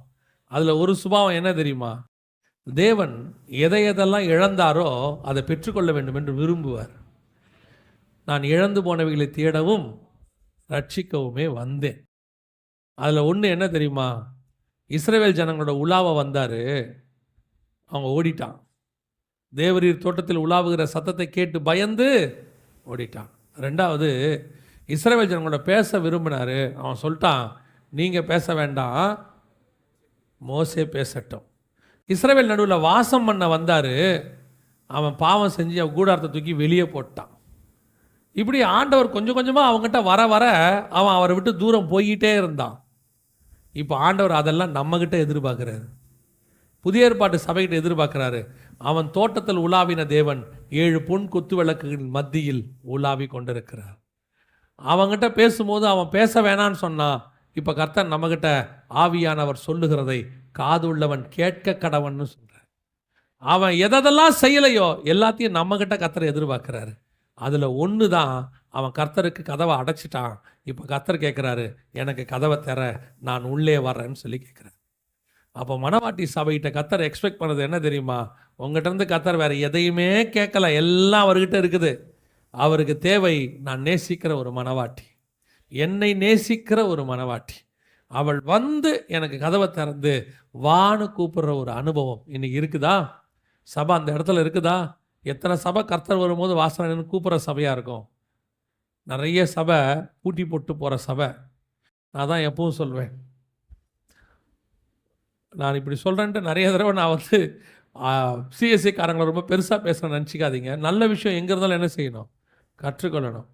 காலையில் 6 மணிலேருந்து நைட்டு 8 மணி வரைக்கும் சிஎஸ்ஐ சபை பூட்டவே மாட்டாங்க. பார்த்துருக்கீங்களா? பூட்டவே மாட்டாங்க. கதவு என்ன செய்யும்? திறந்தா இருக்கும். அதோட நோக்கம் என்னென்னா, எந்த நேரம் வந்து யார் நினச்சாலும் என்ன பண்ணலாம்? ஜெபம் பண்ணலாம். கர்த்தர் அதை விரும்புகிறாரு. யார் வந்தாலும் அந்த இடத்துல கர்த்தர் காத்துக்கிட்டு இருப்பார். தற்கொலைக்கு போகிறவன், டிப்ரெஷனில் இருக்கிறவன், கடன் தொலையில் இருக்கிறவன், வியாதியில் இருக்கிறவன், செத்துடலான்னு நினைக்கிறவன் போகும்போது அவனுடைய கடைசி ஆப்ஷன் சபை தான். இதுதான் அவனுக்கு லாஸ்ட் வாய்ப்பு. அவன் வரும்போது கதவு திறந்திருக்குமானால் உள்ளே வருவான். உள்ளே வருவனை கர்த்தர் பிடிப்பார், அவன் பாதுகாக்கப்படும். சபை தான் கடைசி ஆப்ஷன். அதனால தான் எப்பவும் பாருங்கள் அவங்க கதவுகள்லாம் திறந்தா இருக்கும். நைட்டு தான் மூடுவாங்க. ஆனால் பெந்தகோஸ்தே சபை 80% பாருங்கள் மூடி தான் இருக்கும். நான் சொல்கிறது நிறைய சபைகள் ஞாயிற்றுக்கிழமை ஒரு நாள் தான் திறக்கும். எப்படி கர்த்தர் எங்கே நிற்பார்? இப்போது பூட்டி போட்டிருக்கிற சபையில் கர்த்தர் எங்கே நிற்பார்? வெளியே தான் நிற்பார். இன்றைக்கி இதுதான் நடக்குது. சபை 24 மணி பாஸ்டர் டி மோகன் இருக்கிறார், உங்களுக்கு தெரியும். தமிழ்நாட்டிலே மிகப்பெரியதான ஒரு ஊழியக்காரர். அவர் சபை வளர்ந்துச்சு, பெருசாகிடுச்சு, அவரை பற்றி குறைலாம் சொல்லுவாங்க. ஆனால் நமக்கு அது வேணாம், அதை பற்றி நமக்கு தேவையே கிடையாது. நம்முடைய தேவை அங்கே இருக்கிற நல்லது என்னன்னு பார்க்கணும். முதல்ல நம்ம அவர் ஏன் இந்த அளவுக்கு வளர்ந்துருக்கிறார் தெரியுமா? அவருடைய சபையில் எனக்கு தெரிஞ்சு பல வருஷங்களாக 24 மணி நேரமும் சபை ஆராதனை பண்ணிக்கிட்டே இருக்கோம். கீழே ஒரு கூட்டம், யாராவது 4 பேர் ஜெபம் பண்ணிக்கிட்டே இருப்பாங்க. 24 hours ப்ரேயர்னு ஒன்று இருக்குது. அந்த சபை பூட்டப்படுவதே கிடையாது. அந்த சபையிலேருந்து 24 மணி நேரமும் துதியும் ஸ்தோத்திரமும் பரலோகத்துக்கு போய்கிட்டே இருக்கும். வேறு வழியே கிடையாது. கர்த்தர் அதை ஆசீர்வதிப்பார். தேவ தூதர்கள் ஏறுகிறது இறங்குறது என்ன செய்யும்? நடந்துகிட்டே இருக்கும் 24 hours. எனக்கு தெரிஞ்சு ஒரு 15 வருஷமாக, எனக்கு தெரிஞ்சு ஒரு 15, அதுக்கு முன்னாடி எப்படி எனக்கு தெரியாது, எனக்கு தெரிஞ்சு 15 வருஷம். சபை அப்படி தாங்க இருக்கணும். கர்த்தரை எதிர்பார்த்து இந்த சபை என்ன தூங்க விட மாட்டேங்குதுன்னு கர்த்தர் சொல்லணும். அவர் இஸ்ரவேலை காக்கிறவர் தூங்குவதும் இல்லை, உறங்குவதும் இல்லை. இந்த சபை என்ன ரெஸ்டே எடுக்க விட மாட்டேங்குது. அங்கேருந்து துதி கேட்டுக்கிட்டே இருக்கு, ஸ்தோத்திரம் கேட்டுக்கிட்டே இருக்கு. இரவும் பகலும் பரலோகத்தில் தாங்க ஆராதிப்பாங்க. அந்த ஆராதனையை பூமியில் நம்ம சபை நடத்துச்சுன்னா பரலோகத்துக்கு ஈக்குவலாக சபையை கத்த நேசிக்க தொடங்கிடுவோம். அதுதான் மணவாட்டி சபையினுடைய குணாதிசயம். எப்படி இருக்கும் யோசிச்சு பாருங்க. இன்னைக்கு சபை பூட்டு போட்டு படுத்து போச்சு. ஞாயிற்றுக்கிழமை ஒரு நாள் கடை திறக்கிற மாதிரி சபை திறக்கிறவங்க இருக்கிறாங்க. எனக்கு ரொம்ப ஆச்சரியம். வீக் டேஸில் கூட்டம் வச்சுருக்கிறாங்க, இவ்வளோ பேர் வந்திருக்கிறீங்க. அப்புறம் கேட்டேன் பாஸ்டர்கிட்ட, வீக் டேஸா பாஸ்டர்னு கேட்டேன். நீங்கள் வீக் டேஸ் கூட கொடுங்க, அவங்க வருவாங்கன்னு சொன்னார். அதுவும் நீங்கள் செவ்வாய்க்கிழமை காலையில் இவ்வளோ பேர் வந்திருக்கீங்கிறது எனக்கு ரொம்ப ஆச்சரியமாக இருக்குது. பல சபைகளில் இப்போல்லாம் வீக் டேஸில் கூட்டம் வர்றதே ஞாயிற்றுக்கிழமையிலே வர்றதில்லை பாதி சபையில். ஆனால் கர்த்தருடைய பெரிய கிருபை, கர்த்தர் உங்கள் சபையை ஆசீர்வதிப்பார். இது இன்னும் பெருகணும், இன்னும் பெருகணும். சபை கர்த்தரை தூங்க விடவே கூடாது. கர்த்தரை நம்ம சபை எப்போ பார்த்தாலும் பார்த்துக்கிட்டே இருக்கணும். பிசாசுக்கிட்ட ஒரு நல்ல குணம் இருக்குது தெரியுமா உங்களுக்கு? அது என்ன பிசாசுக்கிட்ட ஒரு நல்ல குணம்ன்றீங்களா? பிசாசை பற்றி வசனம் சொல்லும், இரவும் பகலும் சகோதரரை குற்றப்படுத்துகிறவன். 24 hours அவன் என்ன பண்ணுறான்னா நம்மளை பற்றி குறை பண்ணிக்கிட்டே இருக்கிறானா. யாருக்கிட்ட? ஆண்டவர்கிட்ட. நம்ம சபை எப்படி இருக்கணும் தெரியுமா? இரவும் பகலும் 24 hours கர்த்தரை ஸ்தோத்திரம் பண்ணிக்கிட்டே இருக்கணும். குற்றப்படுத்துறவனே 24 hours இருக்கிறான்னா கர்த்தரை துதிக்கிறவன் எப்படி இருக்கணும்? ஒரு கெட்டவனே 24 மணி நேரம் முழிச்சிருக்கிறானா நல்லவன் எப்படி இருக்கணும் யோசிச்சு பாருங்க. நம்ம 24 மணி நேரம் முழிக்க வேண்டாம், ஷெட்யூல் போட்டு முழிக்கலாம். 1 to 2 இவரு, 2 to 3 அவரு, இப்படி ஜெபம் பண்ணிக்கிட்டே இருந்தோம்னால் ஒரு நாள் இல்லை ஒரு நாள் கர்த்தரால் நம்முடைய சபை பல்லுகி பெருக பண்ணப்படும். நம் சபையை கர்த்தர் நம்புவாரு. ஆத்துமாக்களை அவரே கொண்டு வந்து கொள்ளை பொருளாக கொடுப்பாரு. ஏன்? இந்த சபை எனக்கு பிரியமான சபைன்னு சொல்வாரு. அதை பார்த்து தான் கர்த்தர் சொல்வாரு, என் பிரியமே, என் உத்தமியே, என் புறாவே. இதுதான் ஆண்டவர் சொல்வார். அப்படித்தான் சபை மாறணும். அல்லேலூயா.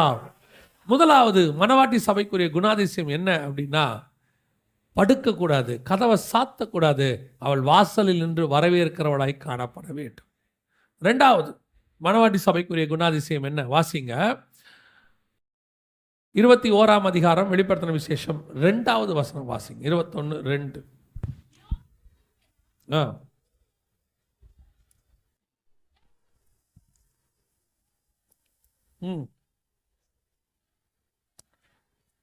தன் புருஷனுக்காக அலங்கரிக்கப்பட்ட மணவாட்டியை போல ஆயத்தமாக்கப்பட்டிருந்தது.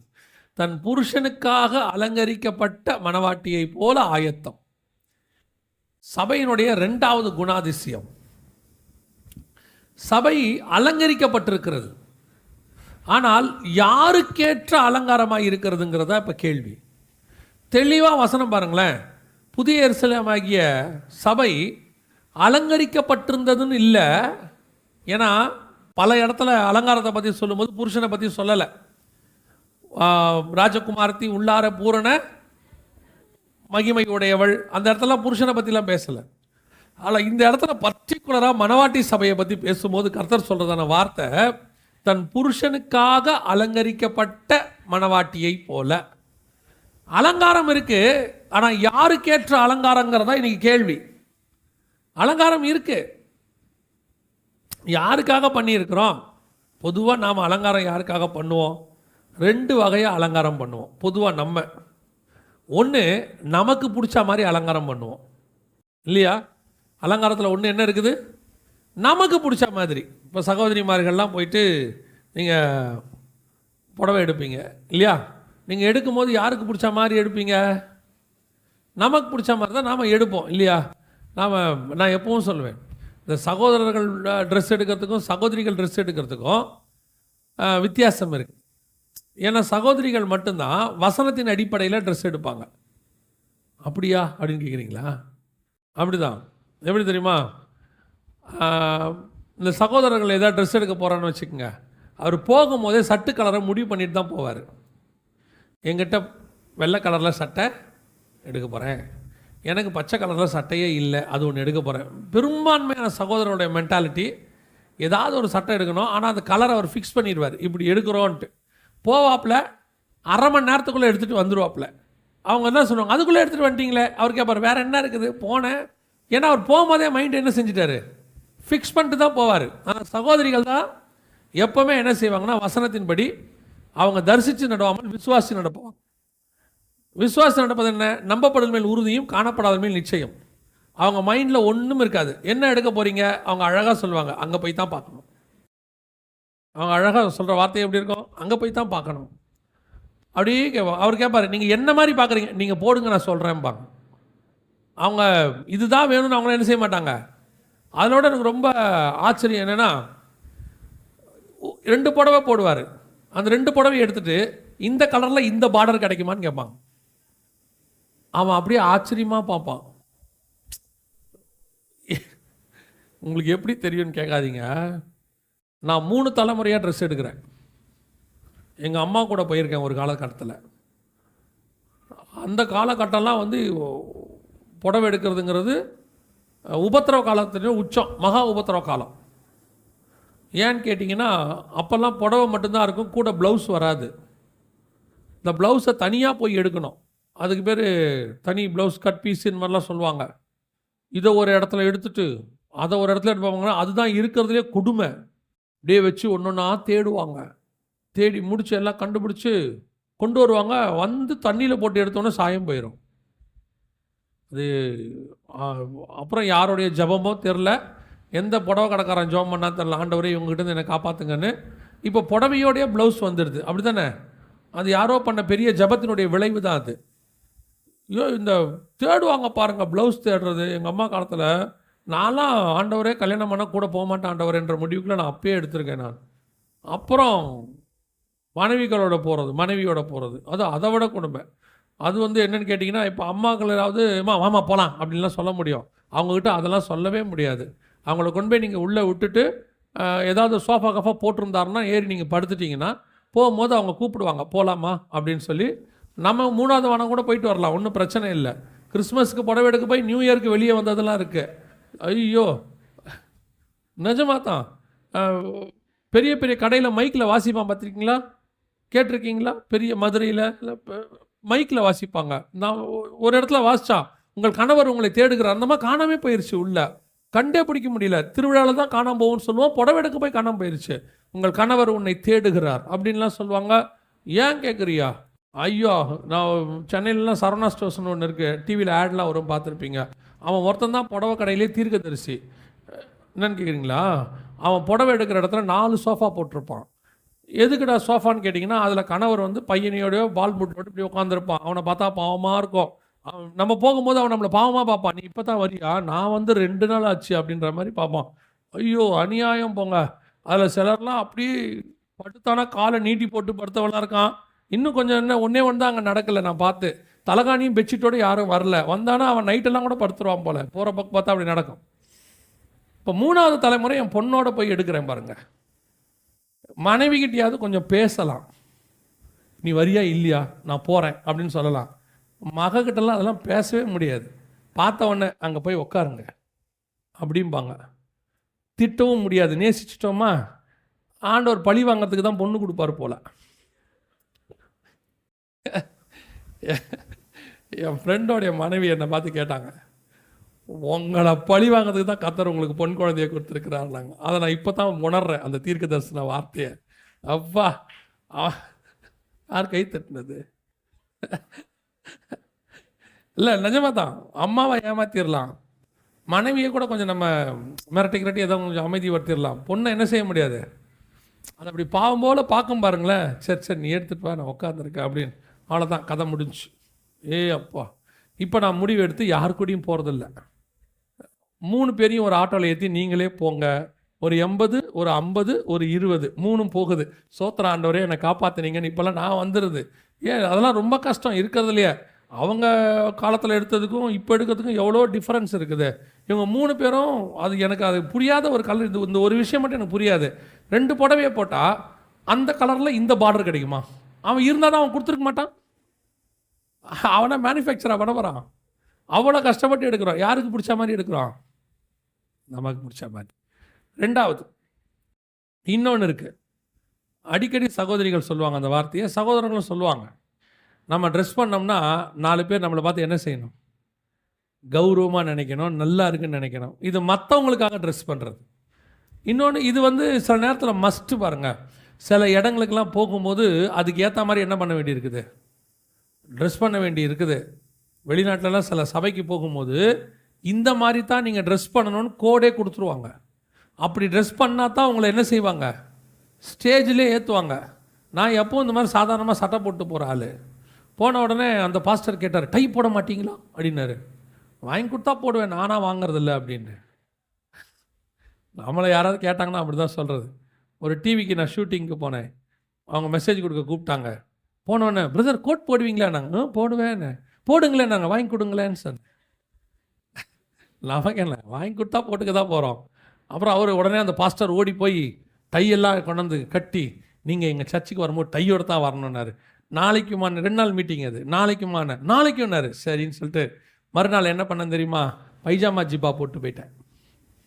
காலரே இல்லாமல் ஒரு ரவுண்ட் காலரில் ஒரு ஜிப்பா இருக்கும்ல, இப்போ எப்படி டை கட்டுவீங்க? எதுக்கு சொல்கிறேன்னா, டை கட்டுறது தப்பு இல்லை, கட்டினா தான் பிரசங்கம் பண்ண விடுவேன்னா தப்பு இல்லையா? பிரசங்கம் டைக்கு இல்லை, கர்த்தருடைய வார்த்தைக்கு தான் இருக்கு. உங்கள் ட்ரெஸ் கோடை நான் பாராட்டுறேன், இல்லைன்னு சொல்ல. ஆனால் அது இல்லாட்டி மேலே ஏற்ற மாட்டேன்னு சொல்லக்கூடாது. ஒருத்தர் தெரியாமல் வந்துட்டான், என்ன பண்ண முடியும்? அதனால் நீங்கள் வந்து மேலே ஏற்றவே மாட்டேன்பீங்களா? நாளைக்கு நாங்கள் காலரே இல்லாமல் சட்டை போடுவோமே, அப்போ என்ன பண்ணுவீங்க? டை கட்ட சொல்லுவீங்களா? நீங்கள் இது மற்றவங்களுக்காக பண்ணுறது. இது இன்னைக்கு இந்த 2 வகையான சபை இருக்கிறது. ஒன்று, எனக்கு ஏற்ற மாதிரி சர்ச் இருக்கணும் அப்படின்னு ஒரு குரூப் இருக்குது. ஒரு குரூப் இருக்குது. சபை வந்து எப்படி இருக்கணும், அவங்களுக்கு ஏற்ற மாதிரி இருக்கணும், ஆராதனை அவங்களுக்கு ஏற்ற மாதிரி இருக்கணும், பாஸ்டர் அவங்களுக்கு ஏற்ற மாதிரி பிரசங்கம் பண்ணணும். ஏதாவது கொஞ்சம் பண்ண உடனே பாஸ்டர் ரொம்ப மோசம் அப்படின்றான். ஒரு சபைக்கு ஊழியத்துக்கு போயிருந்தோம். பாஸ்டர் என்ன பண்ணார், ஒரு விசுவாசிகிட்ட கூப்பிட்டு, ஐயாவுக்கு மதியம் நீங்கள் கொண்டு போய் சாப்பாடு வாங்கி கொடுங்க. அவர் கேட்டிருப்பார் போல். உடனே அவரை விட்டார். அவரும் காரில் கூட்டிகிட்டு போகிறார். போகும்போது அந்த விசுவாசி எங்கிட்ட சொல்கிறார், பாஸ்டர் எங்கள் பாஸ்டர் கொஞ்சம் அட்வைஸ் பண்ணுங்களேன் அப்படின்னார். உங்கள் பாஸ்டருக்கு நான் அட்வைஸ் பண்ணவா, என்ன விஷயம்னு கேட்டேன். அவர் சொன்னார், எங்கள் பேச்சை பாஸ்டர் கேட்கவே மாட்டுறாரு. யார் பேச்சை யார் கேட்கணும்? இப்போது இது என்ன, இது பேச்சை கேட்குறதுனா என்ன பிரசங்கம் எப்படி இருக்குது அப்படின்னு கேட்டால் ரொம்ப ஸ்ட்ராங்காக இருக்குது அவங்களுக்கு. அது அவங்களுக்கு பிடிக்கல. நிறைய பேர் என்ன நினைக்கிறான், நமக்கு ஏற்ற மாதிரி பிரசங்கம். ஒரு சிலர்லாம் ஆண்டவருக்கே கட்டளை போட்டு வரான் தெரியுமா, இன்று நீர் இப்படி பேச வேண்டும் ஆண்டவரே, நீங்கள் இன்றைக்கி என் பேரை சொல்லி கூப்பிடணும். கூப்பிடாட்டி என்ன பண்ணுவீங்க? அன்றைக்கி கூப்பிடல என்ன பண்ண போகிறீங்க? போகும்போது ஆண்டவர்கிட்ட சொல்லிட்டு போவீங்களா, என்ன மறந்துட்டீங்களா, நாளைக்கு உங்களுக்கு லாஸ்ட் சான்ஸ் கொடுக்குறேன் கூப்பிட்டு அப்படி சொல்லுவீங்களா? நானும் சகோதரரும் ஒரு ஊழியத்துக்கு போயிருந்தோம். சாட்சி நேரம்னு ஒன்று சொன்னாங்க. திடீர்னு நம்ம ஏஞ்சி வந்துச்சு. நானும் இவர் தான் உட்காந்துருக்கோம். அந்த அம்மா எழுந்துச்சு வந்தாங்க. வந்து நேராக வந்தாங்க. யாருக்கு இது பாருங்க, கையை நீட்டி, ஆண்டவரே உமக்கு 40 நாள் டைம் தரேன், சர்ச்சில் 40 நாள் டைம் தரேன், அதுக்குள்ளே நான் சொல்கிறபடி செஞ்சுருங்க, இல்லைன்னா அந்த சர்ச்சு பக்கமே வரமாட்டேன். யாருக்கு யார் டைம் கொடுக்கறது? இன்றைக்கி நிறைய பேர் இருக்கான். நமக்கேற்ற மாதிரி சபை நடக்கணும், நமக்கேற்ற மாதிரி ஊழியக்காரர் இருக்கணும், நமக்கேற்ற மாதிரி ஆராதனை நடக்கணும். அவனுடைய பாவத்தை குற்றத்தை காரணம் எதையும் என்ன செய்யக்கூடாது, சொல்லக்கூடாது. எல்லாம் பாசிட்டிவாக பேசணும், மோட்டிவேஷ்னலாக பேசணும். இப்படி ஒரு குரூப் இருக்குது இப்போ. அதுதான் நல்ல பிரசங்கம். அவங்க என்ன சொல்கிறாங்க, விசுவாசியே ரொம்ப கஷ்டப்பட்டு தான் எங்கே வருது, சர்ச்சுக்கு வருது. வர்ற இடத்துல எதுக்கு சபை விசுவாசியை போய் நீ பரிசுத்தமாவு, விசுவாசமாக இரு, ஆண்டவர் வரப்போகிறாரு, உபத்திரவ காலம் வரப்போகுது, ஏன் இதெல்லாம் சொல்கிறீங்க? நல்லா என்ன செய்யுங்க, நல்லா மோட்டிவாக பேசி, நீ எப்படி இருந்தாலும் கர்த்தர் ஆசீர்வதிப்பார், கவலைப்படாத, நீ செய்யறதை செஞ்சுக்கிட்டே இரு, ஆண்டவர் கொடுக்கறத கொடுத்துக்கிட்டே இருப்பார், நீ உன் பிள்ளைகளை எப்படி தருதலையாக வேணால் போங்க, ஆனால் நல்லா இருப்பீர்கள், டோன்ட் வரி. இப்படி சொல்கிறாங்க. அதெல்லாம் சொல்ல முடியாது, அப்படிலாம் முடியாது. இப்படி இருந்தால் தான் பரலோகத்துக்கு போவோன்னு பைபிள் சொல்லுது. அப்படி இருந்தால் தான் போக முடியும். நீங்கள் வேணால் உங்கள் பையன்கிட்ட சொல்லி பாருங்க, டே ஸ்கூலுக்கே போவாத, கட்டடி, எங்கே வேணால் போ, நீ கவலைப்படாத, கர்த்தர் உன்னை பாஸ் ஆக்கிடுவார். ஆக்குவார். எப்படி ஆக்குவார்? பையனை மட்டும் சொல்லும் போது, படிடா, டைம் எடுத்து படி, நல்ல மார்க் எடுக்கணும், அவனை மட்டும் கண்டிக்கணும். ஆனால் சபை மட்டும் விசுவாசி என்ன செய்யக்கூடாது, கண்டிக்கக்கூடாது. ஒரு குரூப் இருக்குது, அவங்களுக்கு ஏற்ற மாதிரி நடக்கும். ஒருத்தர் வந்து என்கிட்ட சொன்னார், இந்த ஏரியாவில் இருக்கிற எல்லா சர்ச்சும் பார்த்துட்டேன் பிரதர், ஒரு சர்ச்சு கூட ஒழுங்காக இல்லைன்னார். நான் சொன்னேன், நீ இல்லை, 3 வருஷத்துக்கு 30 சர்ச்சுக்கு போகிறதுக்கு பதிலாக ஒரே சர்ச்சுக்கு நீ 3 வருஷம் உருப்பிட்டுருவேன். ஒரு சர்ச்சாக போகிறது. அங்கே பாஸ்டரு நல்லா தான் பிரசங்கம் பண்ணுறாரு, ஆனாலும் பாட்டு சரியில்லை. அப்புறம் அங்கே போகிறது, பாஸ்டர் நல்லா பாடுறாரு, ஆனால் என்ன சரியில்லை, பிரசங்கம் சரியில்லை. இந்த பாடலுக்கு இந்த பார்டர் கேட்குறது, இந்த கலருக்கு இந்த பார்டர். அவருக்கு பாட வர்றதை அவர் பாடுறாரு. நீ எதுக்கு போனாங்க? பாட்டை ரசிக்கவா போனோம்? மார்க் போடவா போனோம்? இல்லை கிட்டார் எப்படி வாசிக்கிறாங்கன்னு பார்க்கவா போனோம்? அங்கே போனது கர்த்தருடைய வார்த்தையை கேட்க போனோம். உனக்கு வேணுன்னா பாட்டை நீ யூடியூப்பில் போட்டோ சிடியில் போட்டோ கேட்டுக்க, ஆனால் வசனம் இங்கே தான் வரும், இங்கே தான் தேவன் பேசுவார். நீங்கள் உண்மை உடையவர்களாக இருந்தால் எந்த ஆராதனையிலையும் நீங்கள் உங்களை ஆவியில் நிரப்பிக்கொள்ள முடியும். குரல் முக்கியமில்லை. பைபிளில் நல்ல குரல் வளத்தோடும் நல்ல இசையோடும் பாடுங்கள்னா சொல்லலை, நல்ல ஆவியோடும் உண்மையோடும் தான் பாடுங்கன்னு சொல்லியிருக்கு. இனி ஒரு குரூப்பு ஒர்ஷிப்புக்கு வேறு சபைக்கு போகிறது, செய்திக்கு இன்னொரு இடத்துக்கு போகிறது, இப்படியே குறை பேசிக்கிட்டு இன்னொருத்தன் சொல்கிறான், அந்த சர்ச்சில் பாருங்கள் ஒருத்தர் கூட நல்லவர் இல்லைங்க, அந்த அவர் ஒரு மோசமானவர், அவர் வந்து அங்கே உட்காந்துருக்காரு. பின்ன சர்ச்சுக்கு யார் வருவா நீங்கள் நினைக்கிறீங்க? சபைக்கு யார் வருவா? பாவி தான் வருவான். மனம் திரும்பது கர்த்தர் எங்கே கூப்பிட்டு வந்திருக்காரு? சபை கூப்பிட்டு வந்திருக்காரு. நீங்கள் அவன் வரக்கூடாதுங்கிறீங்க. நீங்கள் இப்போ சொல்கிறது எப்படி இருக்கு தெரியுமா? நான் அந்த ஹாஸ்பிட்டலுக்கு போனேங்க, ஒரே நோயாளிகளாக இருக்கிறாங்க. பின்ன ஹாஸ்பிட்டலில் யார் இருப்பா? நோயாளி தான் இருப்பான். சுகமாகறது தானே வந்திருக்கிறான் அவன். இன்றைக்கி சில ஸ்கூலில் சொல்கிறான், ஏன் அவர் தான் அப்படி சொல்கிறாங்கன்னே தெரிய மாட்டேங்குது. உங்கள் பிள்ளை ஒழுங்காக படிக்க மாட்டேங்குது, நீங்கள் பேசாமல் உங்கள் வீட்டுக்கு கூப்பிட்டு போயிருங்க. யோ படிக்கலன்னு தானே என் ஸ்கூலுக்கு கூப்பிட்டு வந்தோம். அப்போ ஸ்கூலில் இருக்கிறவங்களாம் நல்லா படிக்கிற பிள்ளையாகவே இருக்கணுமா? உனக்கு என்ன, நாங்கள் வீட்டில் படிக்க வச்சு டியூஷன் படிக்க வச்சு நல்லா ஆக்கி ஸ்கூலுக்கு அனுப்புனா நீங்கள் மார்க் வாங்கி நல்ல பேர் வாங்கிடுவீங்க. அப்படி ஒரு ஸ்கூலு. படிக்காதவன் தான் ஸ்கூலுக்கு வருவான், மக்கு தான் வரும். அவனை சரி பண்ணுறதுக்கு தான் ஸ்கூல் இருக்குது. ஒரு நோயாளி தான் ஹாஸ்பிட்டலுக்கு வருவான், அவனை சரி பண்ணுறதுக்கு தான் ஹாஸ்பிட்டல் இருக்கு. ஒரு பாவி சபைக்கு தான் வருவான், அவனை சரி பண்ணுறதுக்கு தான் சபை இருக்குது. இன்னைக்கு ஒரு குரூப் உட்காந்துக்கிட்டு சபைக்குள்ள அவர் இருக்கிறார், இவர் இருக்கிறார், இருப்பான், இங்கே தான் இருப்பான். அவன் இங்கே இருந்து சரியாகிறதுக்கு கர்த்தர் வச்சிருக்கிறாரு. கர்த்தர் சரி பண்ணாமல் வரவெல்லாம் பரிசுத்தவனா இருக்கணும்னா சபைக்குள்ளே ஒருத்தனும் இருக்க முடியாது. 12 வருஷம் ஒரு சபையில் ஒரு ஊழியக்காரர்கிட்ட போய் உட்காந்து வந்துருக்கிறேன். நான் எவ்வளோ பெரிய பாவின்னு எனக்கு தெரியும். அந்த மனுஷனுடைய பிரசங்கம் ஆண்டவர் அவர் மூலமாய் கொஞ்சம் கொஞ்சமாக மாற்றி அந்த 12 வருஷமும் அவர் பொறுமையாக மாற்றினதுடைய விளைவு இன்னைக்கு ஒரு ஊழியக்காரனை கர்த்தர் கொண்டு வந்து நிற்க வச்சிருக்கு. இன்றைக்கி நம்ம என்ன நினைக்கிறோம்? வரும்போது சபை அப்படி இருக்கணும் இப்படி இருக்கணும். இருக்காதுங்க. நீங்கள் நினைக்கிற மாதிரி சபை இருக்காது, இருக்கவும் கூடாது. ரெண்டாவது, சபை எப்படி இருக்கணும்னு நினைக்கிறாங்க தெரியுமா? 4 பேர் பார்த்தா எங்கள் சபையை கௌரவமாக நினைக்கிறோம். சபை எப்படி இருக்கணும்? எல்லாருக்கும் பிடிக்கிற மாதிரி இருக்கணும். சபையுடைய அலங்காரம் எப்படி இருக்கணும்? யாராவது பார்த்து சொல்லணும். சிலருக்கெல்லாம் அந்த பெரிய சபையுடைய பேர் சொல்கிறதுலையே ஒரு பெருமை இருக்குது. ஆக்சுவலாக நாங்கள்லாம் அந்த சர்ச்சு மெம்பர். என்ன இருக்குது இதில் என்ன பெருமை இருக்குது? இந்த அலங்காரத்தில் என்ன ஒரு பெருமை இருக்குது? எங்கள் சர்ச்சுக்கு நீங்கள் வந்து பாருங்களேன். சரி, உங்கள் சர்ச்சுக்கு வரோம், பெருசாக இருக்கும், சீட்டெல்லாம் சூப்பராக போட்டிருப்பாங்க, ஃபுல் ஏசி, ஸ்பீக்கரெல்லாம் ரொம்ப நல்லா இருக்கும். இது சாட்சியா? என் சர்ச்சுக்கு வா, ஆவிக்குரிய வார்த்தைகளில் எங்கள் சபை மாதிரி எங்கேயும் உனக்கு கிடைக்காதுன்னு கூப்பிட்றான் பார், அதுதான் சாட்சி. என் சபைக்கு வாங்க, கர்த்தர் உன்னோடு கூட பேசுவார், ஆவியானவர் அங்கே அசைவாடுறாரு, அதான் சாட்சி. ஒரு பிள்ளைய வந்து சபையை விட்டு போயிருச்சு, ஒரு வாலிப பிள்ளை. அப்போ ஒரு ஊழியக்காரர் வந்து கேட்குறாரு, இந்த பிள்ளை உங்கள் வீட்டுக்கிட்ட இருக்கிற பிள்ளை போயிருச்சுமா, கொஞ்சம் ஏன்னு கேளுங்க பிரதர்னாரு. அப்புறம் அந்த பிள்ளையை கூப்பிட்டு கேட்டேன், ஏம்மா சர்ச்சுக்கு போகிறத விட்டுட்டியா, இப்போ எங்கே போகிறேன்னு? ஆனால் நான் வேற ஒரு சர்ச்சுக்கு போகிறேன் இப்போ. அப்படியா, நல்ல விஷயம், ஏன் இப்போ இதை விட்டுட்டு அங்கே போனேன்னு கேட்டேன். அப்போ இந்த பிள்ளை சொல்லுச்சு, அண்ணே நான் பழையசு முன்னாடி போனேன், அந்த பாஸ்டரு நின்றுக்கிட்டே பிரசங்கம் பண்ணுறாருண்ணே. எனக்கே இப்போ சந்தேகமாகி போச்சு, பிரசங்கம் எப்படி பண்ணணும்? நின்றுக்கிட்டு தானே பண்ணணும், நம்மளாம் நின்று தானே பண்ணுறோம். இப்போ நான் கேட்டேன், என்னம்மா சொல்ல வரேன், நின்றுக்கிட்டு நான் எப்படி? என்ன இல்லைண்ணே, அவர் இப்படியும் போக மாட்டார் அப்படியும் போட மாட்டார், இப்படி நின்றுக்கிட்டே பேசுகிறாரு, ஒரு மாதிரி போர் அடிக்குதுண்ணே. இப்போ போயிருக்க பிரசங்கர் என்னம்மா பண்ணுறாருன்னு கேட்டேன். ஸ்டேஜில் இந்த பக்கம் ஓடுறாரு, இந்த பக்கம் ஓடுறாரு, துள்ளுறாரு, குதிக்கிறாரு. பார்க்கும் போதே நமக்கு எப்படி இருக்குது? எனக்கு இப்போ அப்பத்துலேருந்து எனக்குமே ஒரு சந்தேகம், நம்மளும் துள்ளலாமா, நம்ம நின்றுக்கிட்டே பேசுகிறோமே, இது வந்து சரி வருமா? சபைக்கு நீ துள்றதை பார்க்க போனியா, செய்தி கேட்க போனியா? நாங்களாவது பரவாயில்ல நின்றுக்கிட்டு பேசுகிறோம், கொஞ்சம் பேர் இந்த மைக் எடுத்துகிட்டு இப்படி நடந்துக்கிட்டு பேசுகிறாங்க.